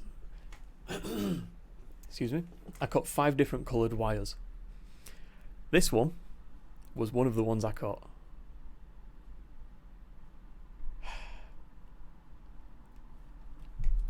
The fact that it isn't in there should have told me everything I needed to know.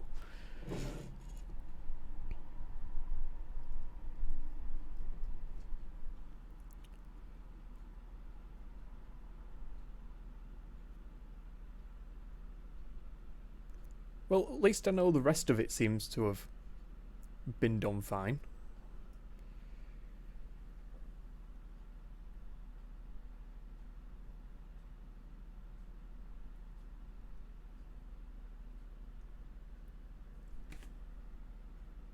It's slightly reassuring finding an issue that was completely avoidable.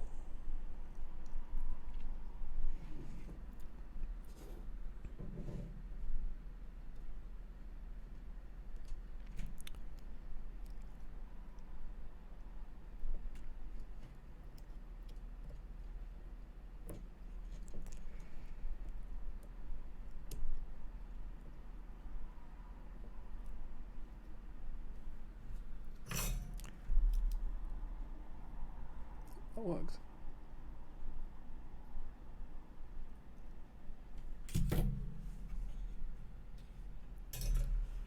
Right, let's have a look at that, see if it's... Say I did that blind. That's pretty good. Right, where does it go to? The same on this one.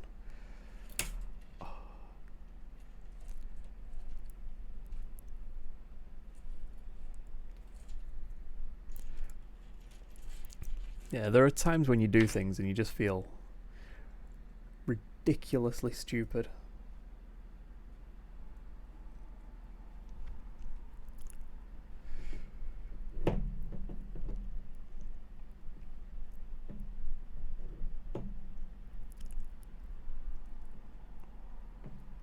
And this is most definitely one of those times.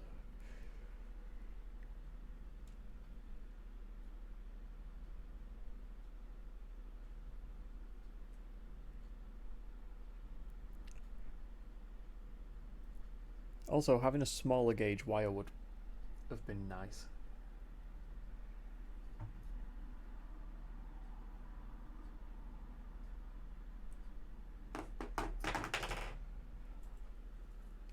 But I wasn't gonna buy wire specifically for this.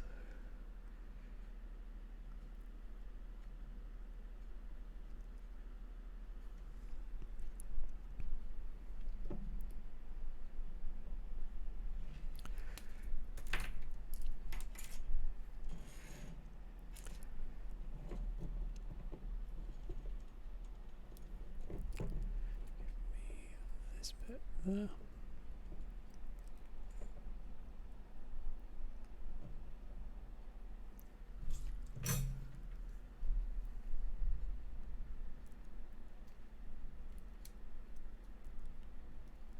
Nice. Okay, now that's incredibly impressive. Setting it all to Imperial and then having metric measurements. That really is like something I'd do.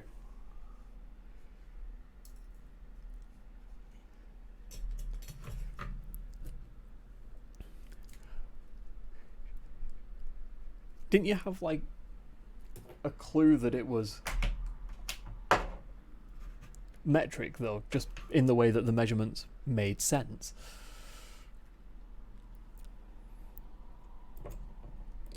Okay. VCC, perfect. Okay, let's try all of this again. I'm going for it again. Putting everything back in the case. I'm going to just assume that that was the issue. I will not learn from my mistake.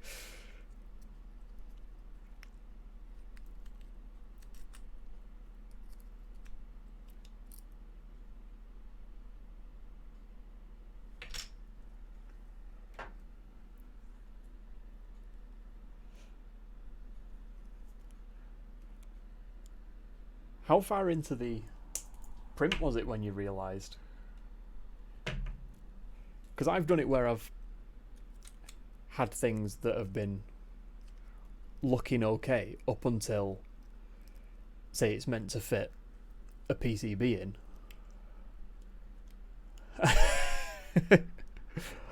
Yep, the more you're saying it, the more it's sounding like something I'd do. See, I've had it where I had things I thought were correct, got the G-code sorted, threw it on the printer, started it printing, and then about an hour into the print where the first component would go, I was like, hang on a minute, that doesn't look like it's going to fit. Held up the components and yeah, you just know for a fact it's not going to work. Which is always good.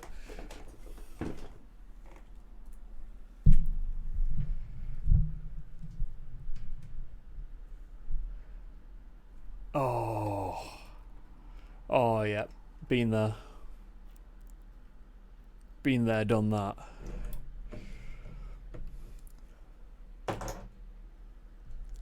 But see, I wouldn't necessarily class that as your fault.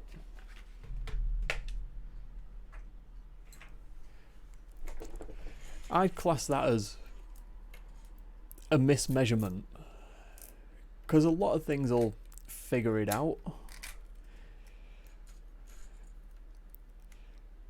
and adjust for you, but yeah, I think you blame the software on that one.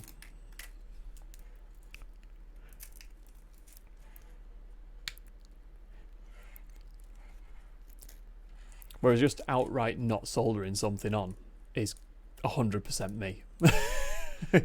There is no way that I can spin that and say it was the software's fault, unfortunately.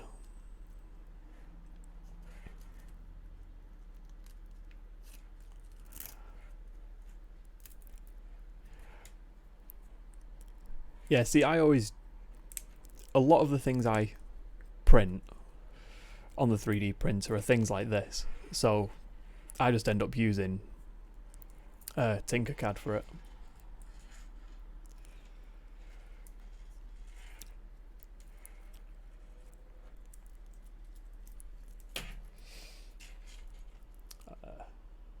Right, let's plug in.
I use an ANET A8. It's effectively a Prusa i3 clone, but it does the job.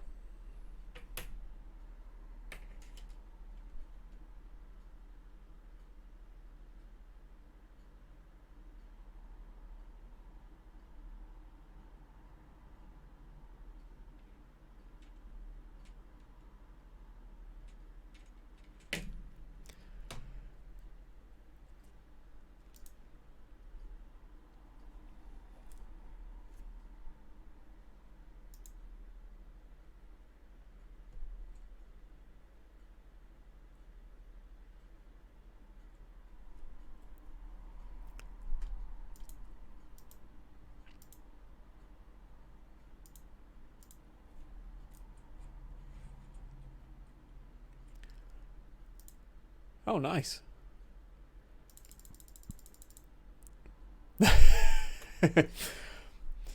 Yeah, see, with the A8, a lot of the things were, oh, this needs replacing, this needs replacing, this needs replacing, so that I don't have a fire.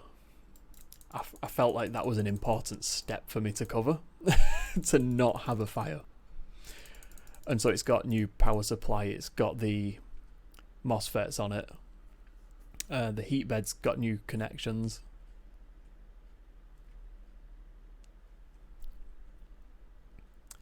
Almost everything's been changed.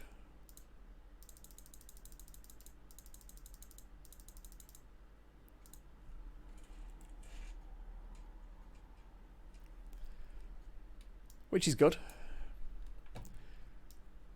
Anything that means the house isn't on fire, it's a win by me.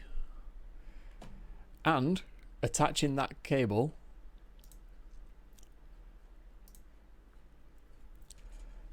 has given us a working tracker. I also had to adjust these values because originally they were up at 60 something. I think they were at 65 is the default, and so any little movement would make the head spin round like it was on The Exorcist. So I dropped them right down to 0.75, and that gives you good scaling. Let me see if I can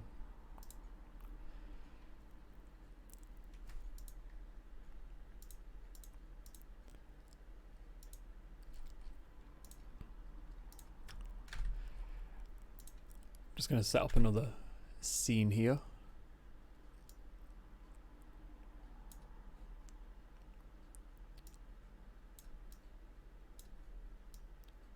Move that out of the way.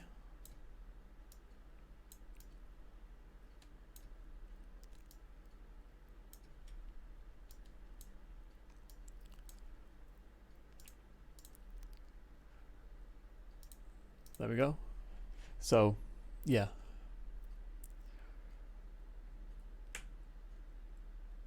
There you go, that actually, it actually works. It does its thing. It does what it's meant to do. Which is, well, it does stage one of what it's meant to do.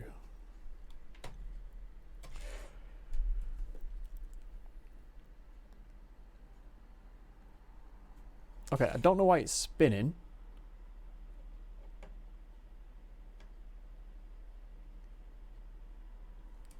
It shouldn't have been spinning. But okay, so I imagine then that this button here is gonna tell it where this USB is, which is good.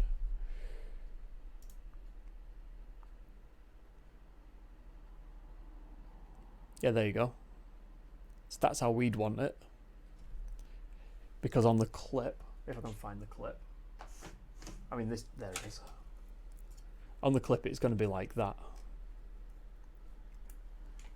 with the cap like this. So we want it to be like that, and like that. Okay, I am pleased. I am pleased with this. We're now making progress. So if we go back here,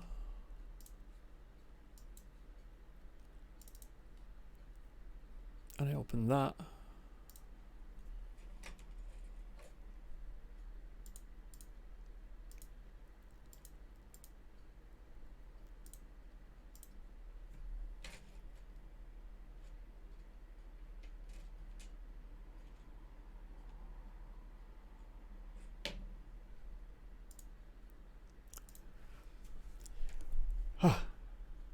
I'm feeling better. And I am an idiot. I will be the first to admit that.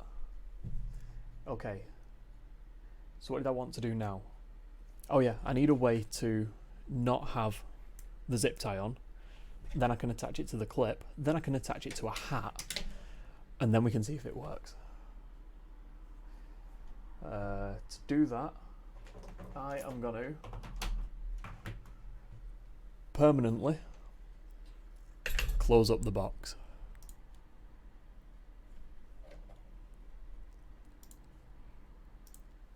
Which is definitely a good idea with my track record.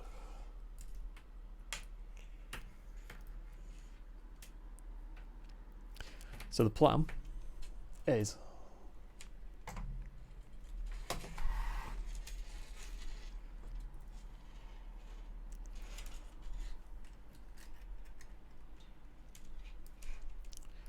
this seam, I'm going to put some vertical lines in with the soldering iron, and then possibly add some hot glue.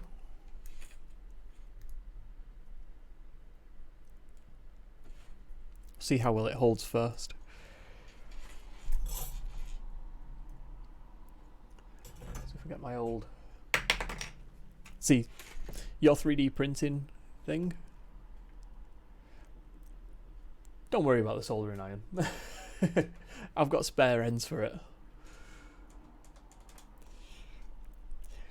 Usually I use my other one, because my other one is sort of used for my plastic welding.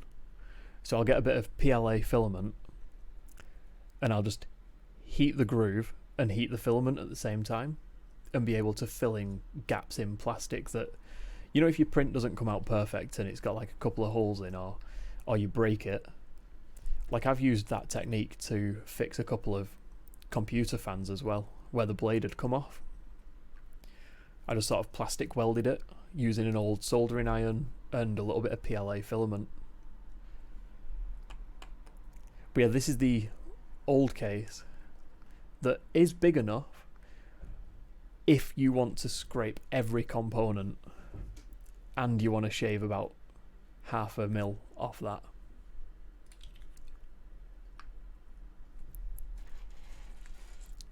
That was the difference. That was the difference between my two prints. Oh, because that was at stock, and then I scaled it up a little bit, just to give me a little bit more room, which it turns out we needed. So, that works.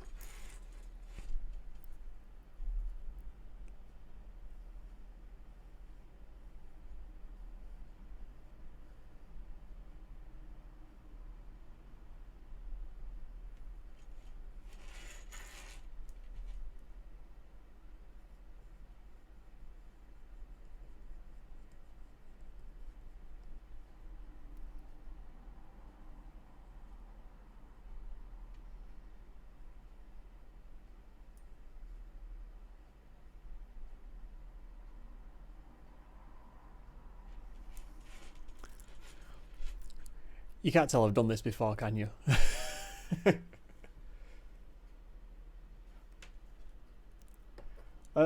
I'm set currently to 450. I don't know if this is gonna show.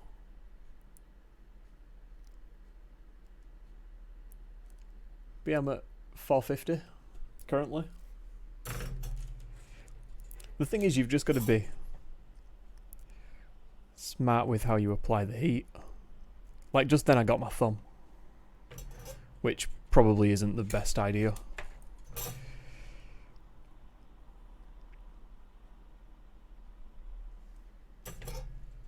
Okay, let's go for it. There we go. Sort of holds.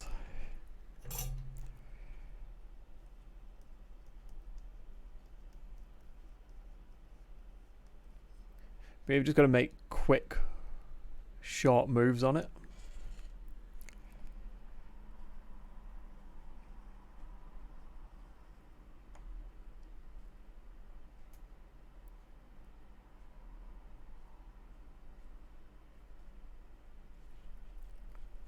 And as soon as you get a feel for how the plastics react into that much heat that quickly, you know, it all becomes nice and easy.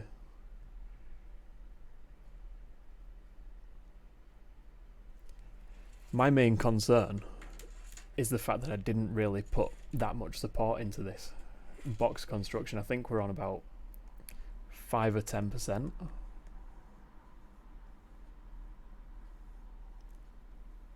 So if I go too deep with these, I'm going to be into that infill area.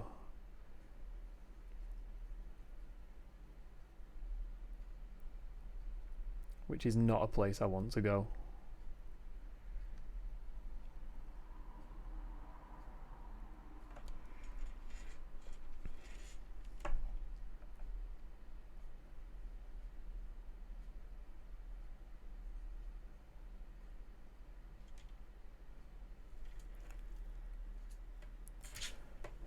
Yeah, burning your thumb is definitely optional. To be honest, I wouldn't recommend it. I mean, you can probably tell that I've done it a lot, judging by my reaction to 450 degrees of focused heat straight on my thumb, but, you know, it is what it is.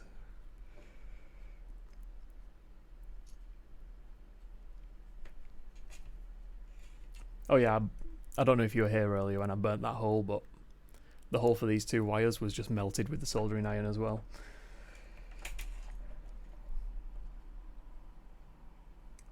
Try and smooth that out a little bit. Trying to smooth that out without actually hitting the wires. It's quite difficult.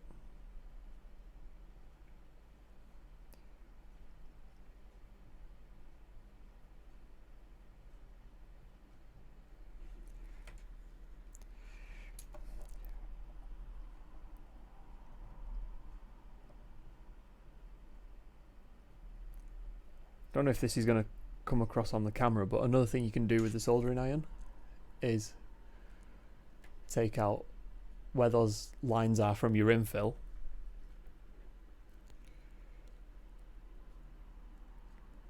You can actually take them out with the soldering iron and give yourself a nice high gloss finish.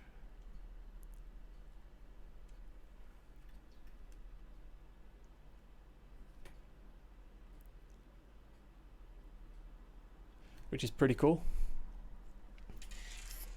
But I kind of like this sort of look where you've got this high shine line and then the infill around it. That should now be it for that. So while we're here and the soldering iron's on, why don't we widen that gap a little bit?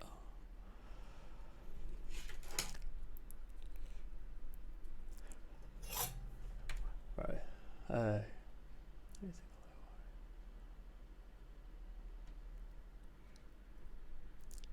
Wood glue is a good shout.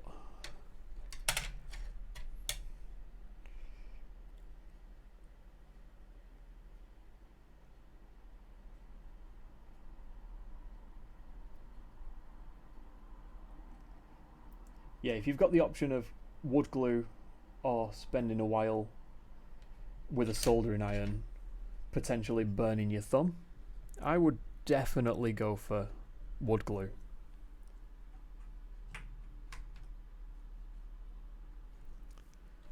Turn those fans on.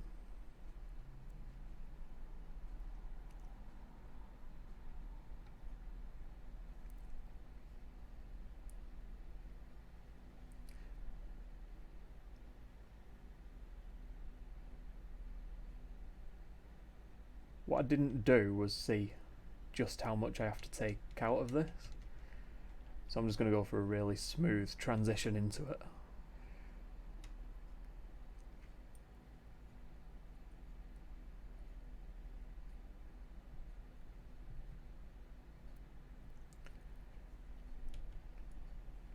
There you go, there's some nice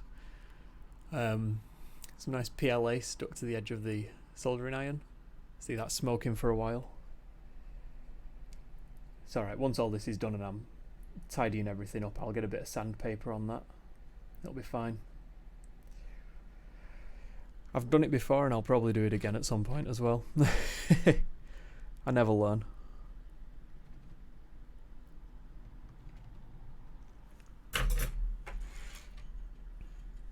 Oh, that is almost perfect right there. The question is, do we stick this down with the soldering iron or do we use a bit of hot glue? I mean, personally, I'm going soldering iron. That's where I'm sort of heading with it. But I'm open to suggestions.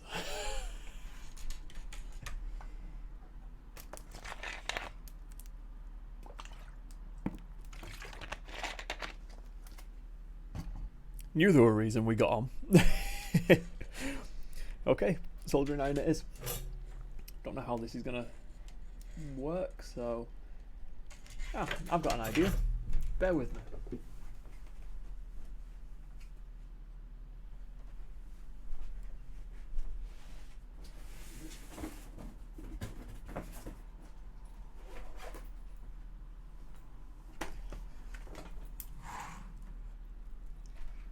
Okay, so this here is the one I usually use for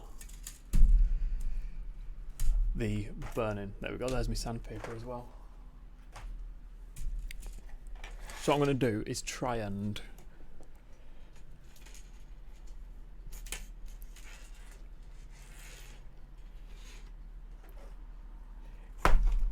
this one's got a, don't know if you'll be able to see that through the plastic, but that's the tip I usually use. So you sort of put the groove straight in your crack, in the gap of whatever you're trying to fill, and then just sort of lay your PLA down the top, and it works really well. But quite honestly, I just can't be bothered switching out the heads and switching tools. So I've got my old PLA. This is the stuff that came with the printer like 2 years ago.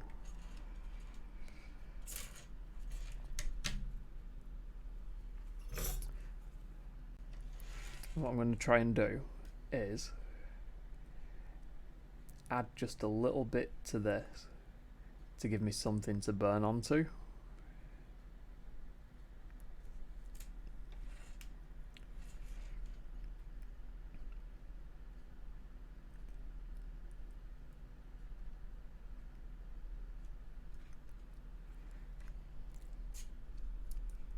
Because currently I have no way to merge this transition. There's no material in there.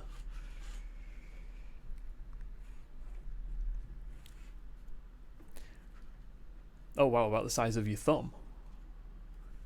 Okay, now that is a tip.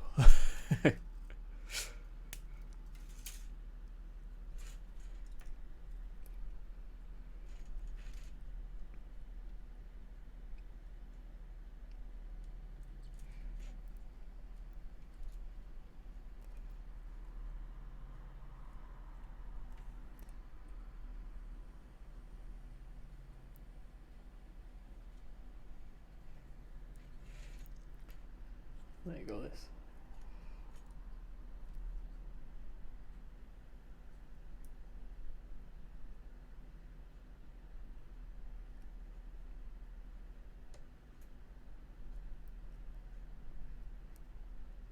There you go, I always just stick a bit of filament down, let it fill in.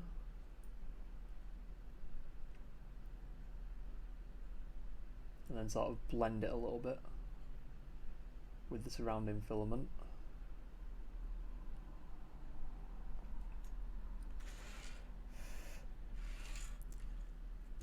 I'll do the same at this side.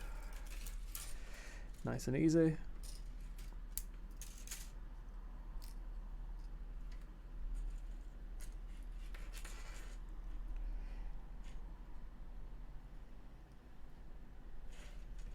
The only problem is that the PLA takes a while to cool down.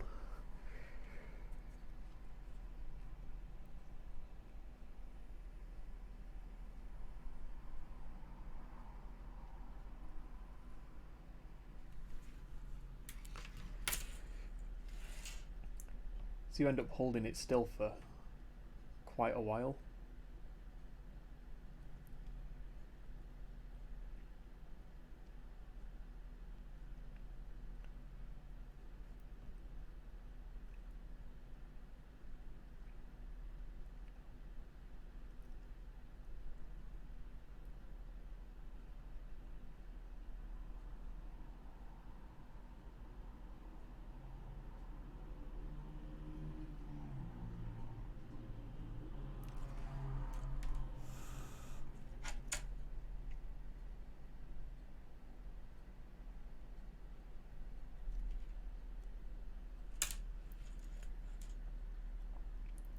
Also, I would have loved to use my black PLA for this, but it's still fed into the printer and it takes ages to feed in and out of the printer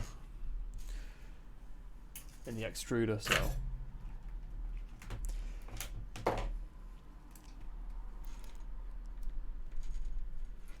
I would say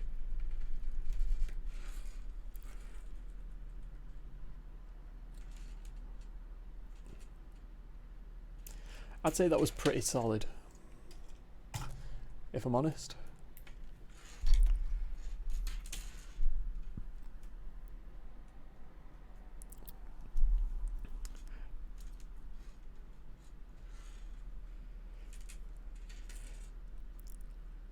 Yeah, see, I would just like cut it and leave a bit, but the problem is I'd still have to refeed the rest of the spool, and it's got a hell of a lot left on that spool, so I think what I'm going to do is quickly add a bead on this bottom edge as well, just before this cools down. And yeah, you can really tell that this is old PLA, can't you? In the way it just snaps instantly. Like there's not even any, it don't even try not to snap anymore. God bless the brittle stuff.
It's not my best work, but you know,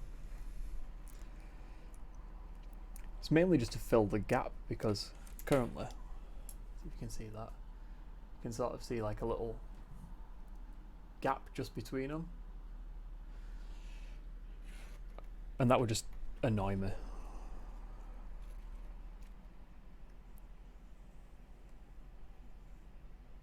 Like it's already structurally sound, but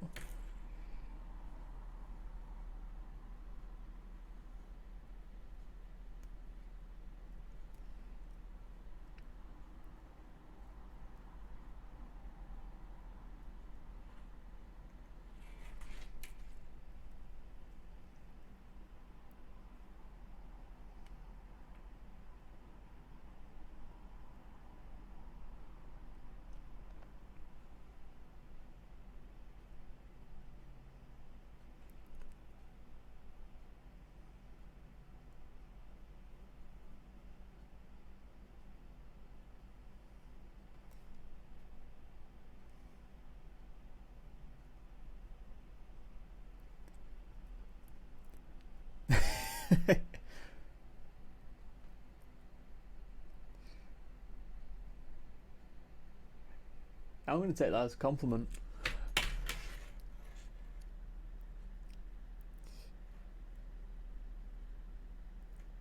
I'm now outbuilding DJI.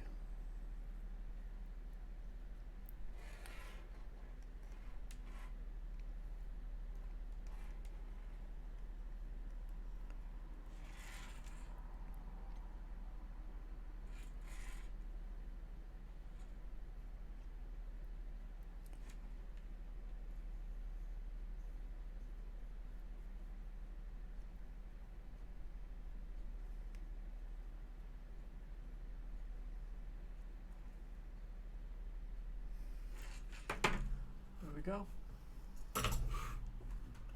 And that should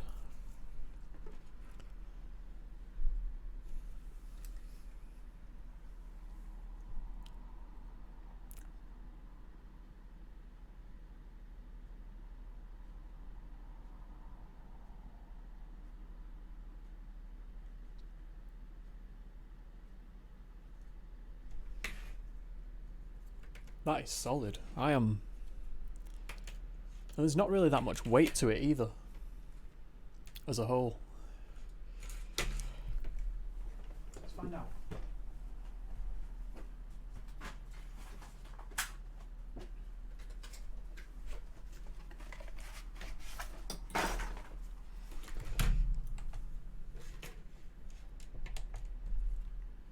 Oh, my battery lid came off.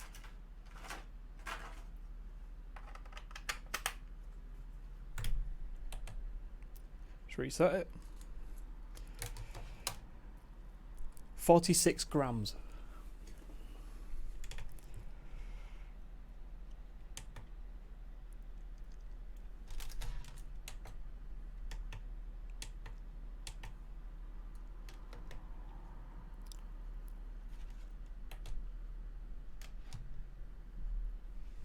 I'm impressed. 46 grams. And yeah, definitely. The amount of cabling I shoved in this little box, yeah, definitely. So I mean, really, you're not going to feel that much weight on your head.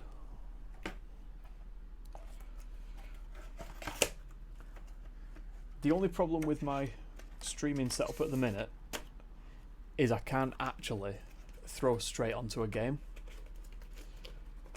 because the streaming computer doesn't have a graphics card in. So I can do this. This is easy. But to stream with a game, I need to switch over to the game computer and plug the camera into that. And obviously all this stuff. But what I can do is we can get the old hat. I think I've had this hat for about 15 years. Something like that. We'll slide this onto it, like that. This wire needs something doing with it. Like, I'll probably shorten it and all that. But it was the cheapest one on eBay. So for now anyway, it can go around the back.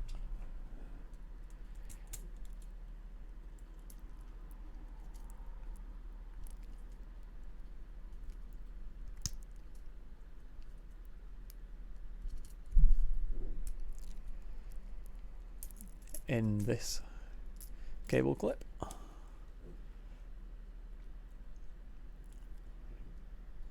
Ah, you see, don't need duct tape. I thought of that one. We got a clip.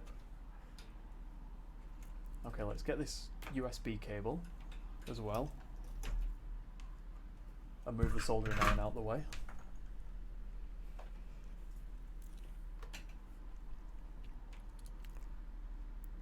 Wonder if I'll be able to get this in. Oh, I'm breaking it. No, I'm splitting the entire structure.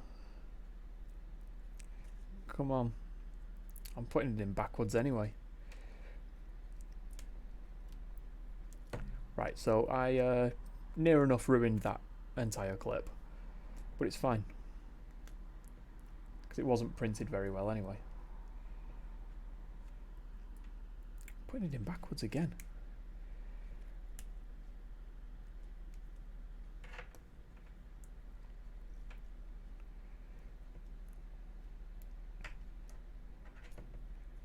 Come on.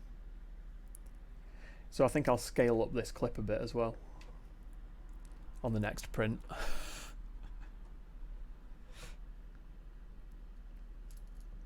Yeah, that's not going to work. Definitely need to scale it up.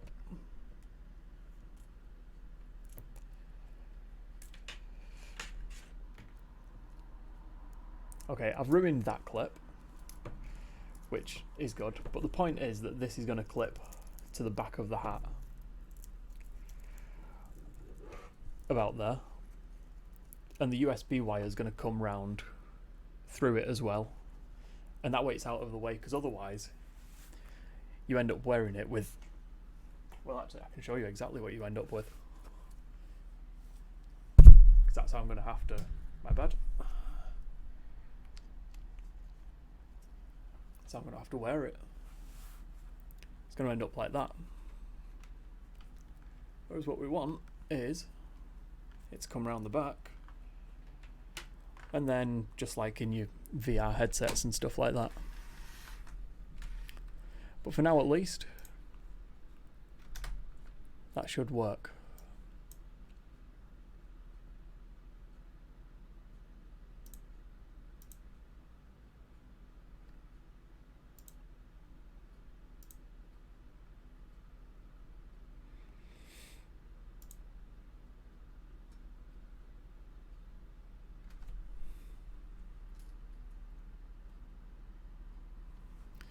Okay, if I switch over to that one. Oh no, not that one. That one.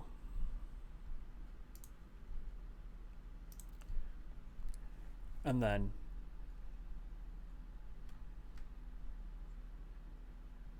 there's a little bit of drift there, but for the most part, at least,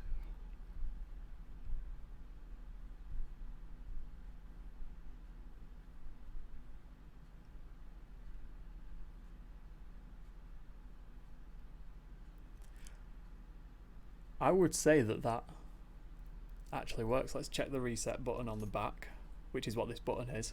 We're looking over here. Put the head to the middle, press the button.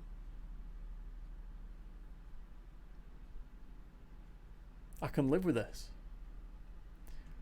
There's a recenter hotkey button that I could assign, but I mean, what's the point when I can just sort of put my head to the middle and just go beep, and then we're in the middle again.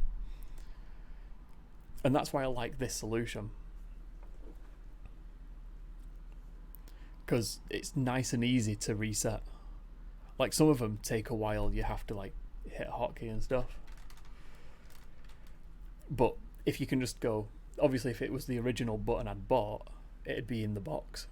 So I'd just be able to go beep, done, reset, which is a lot easier than, you know, remembering a hotkey or any of that. Because if you're on a game, you've already got enough hotkeys to remember. You don't need another one. But I would say that that is working pretty well. So I'm going to dial in all of these settings. I'm going to follow the full guide, all of this nonsense, just to, you know, get it all working fully.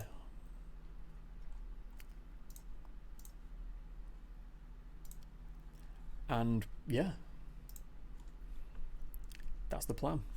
But I'm really impressed with that. Also, yes, the DK one was on the front, wasn't it? Wasn't it like a little USB that just sort of plugged in at the front of the thing from the bottom? I seem to remember that being a thing. I mean, that was a good thing about the final version of the first Rift, was the fact that the cable came out the top of that and Oh, yeah. It was. God bless dev kits, eh? But yeah, the good thing about the retail one was the wire was long enough that with a couple of these like Velcro straps, I sort of routed it over the little head strap, and it just sort of flew off at the back, which was nice.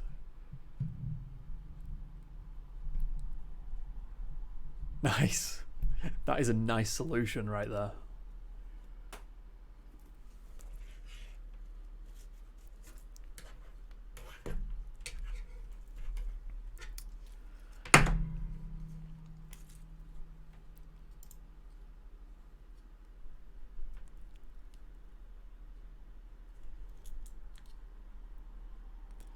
I am ridiculously impressed with this though. Like, it's come out a lot better than I thought it would, especially after my little cock up. Like, this, it's on there solid, it doesn't move.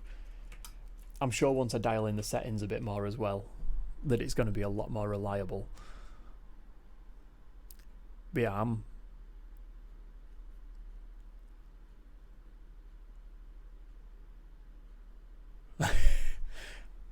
yeah, and the base stations for the Vive do tend to be a little bit expensive. What I want is a third base station for the Rift, because I've got one in one corner and one in the back corner as well. So I do have that room scale tracking, but I kind of want a second front one, just so that I can have like a nice little triangle going. Just give me a bit more coverage as well. It'd be nice. But yeah, like, this shouldn't give me motion sickness because the camera will just be mirroring my head.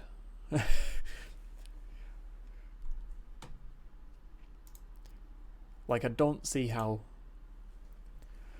my head moving and the camera moving is going to give me the same sort of motion sickness as poor graphics on a screen strapped to my face, because I'm not really in the game as you are in VR.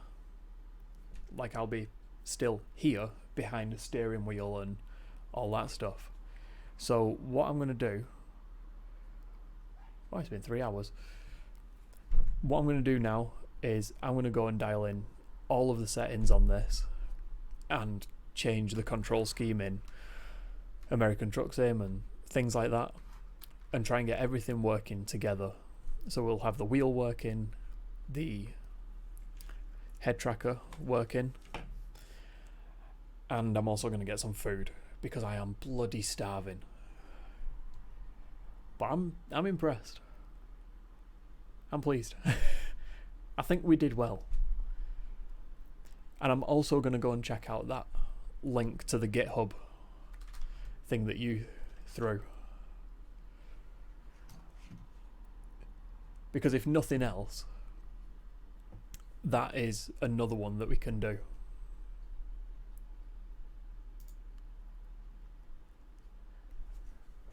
Cheers, man. But yeah, as soon as everything's like dialed in, at some point, probably later tonight, I know don't worry about it, mate. Like, every little helps, doesn't it?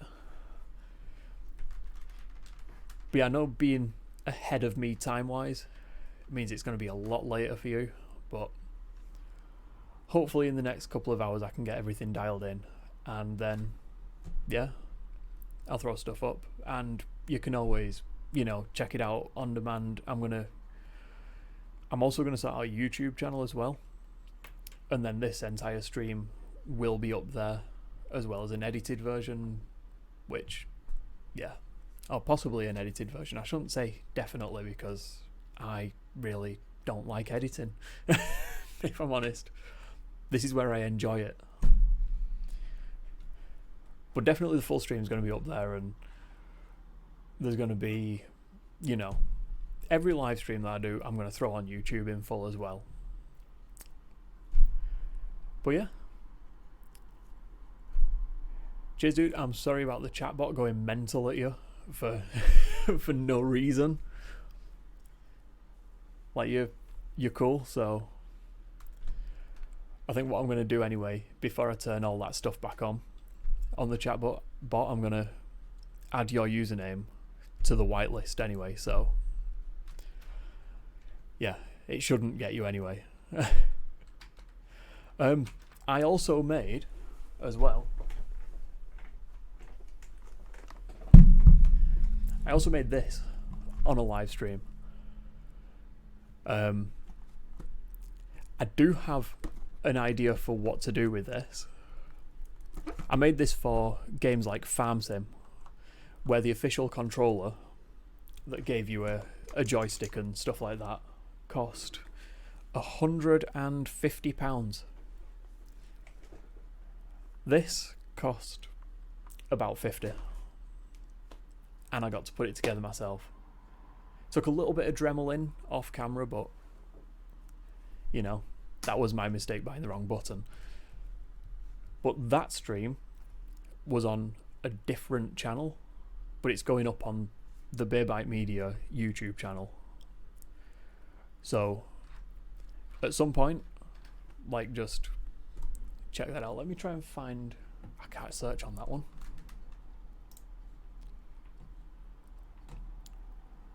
See, what I'll do is, if you go to twitter.com/BeerByteMedia, then I'll throw the link up there to the YouTube and all that stuff, and you can check out building that. And that I did actually get to test, because my edit computer still had a graphics card, so I could actually stream straight away. But yeah.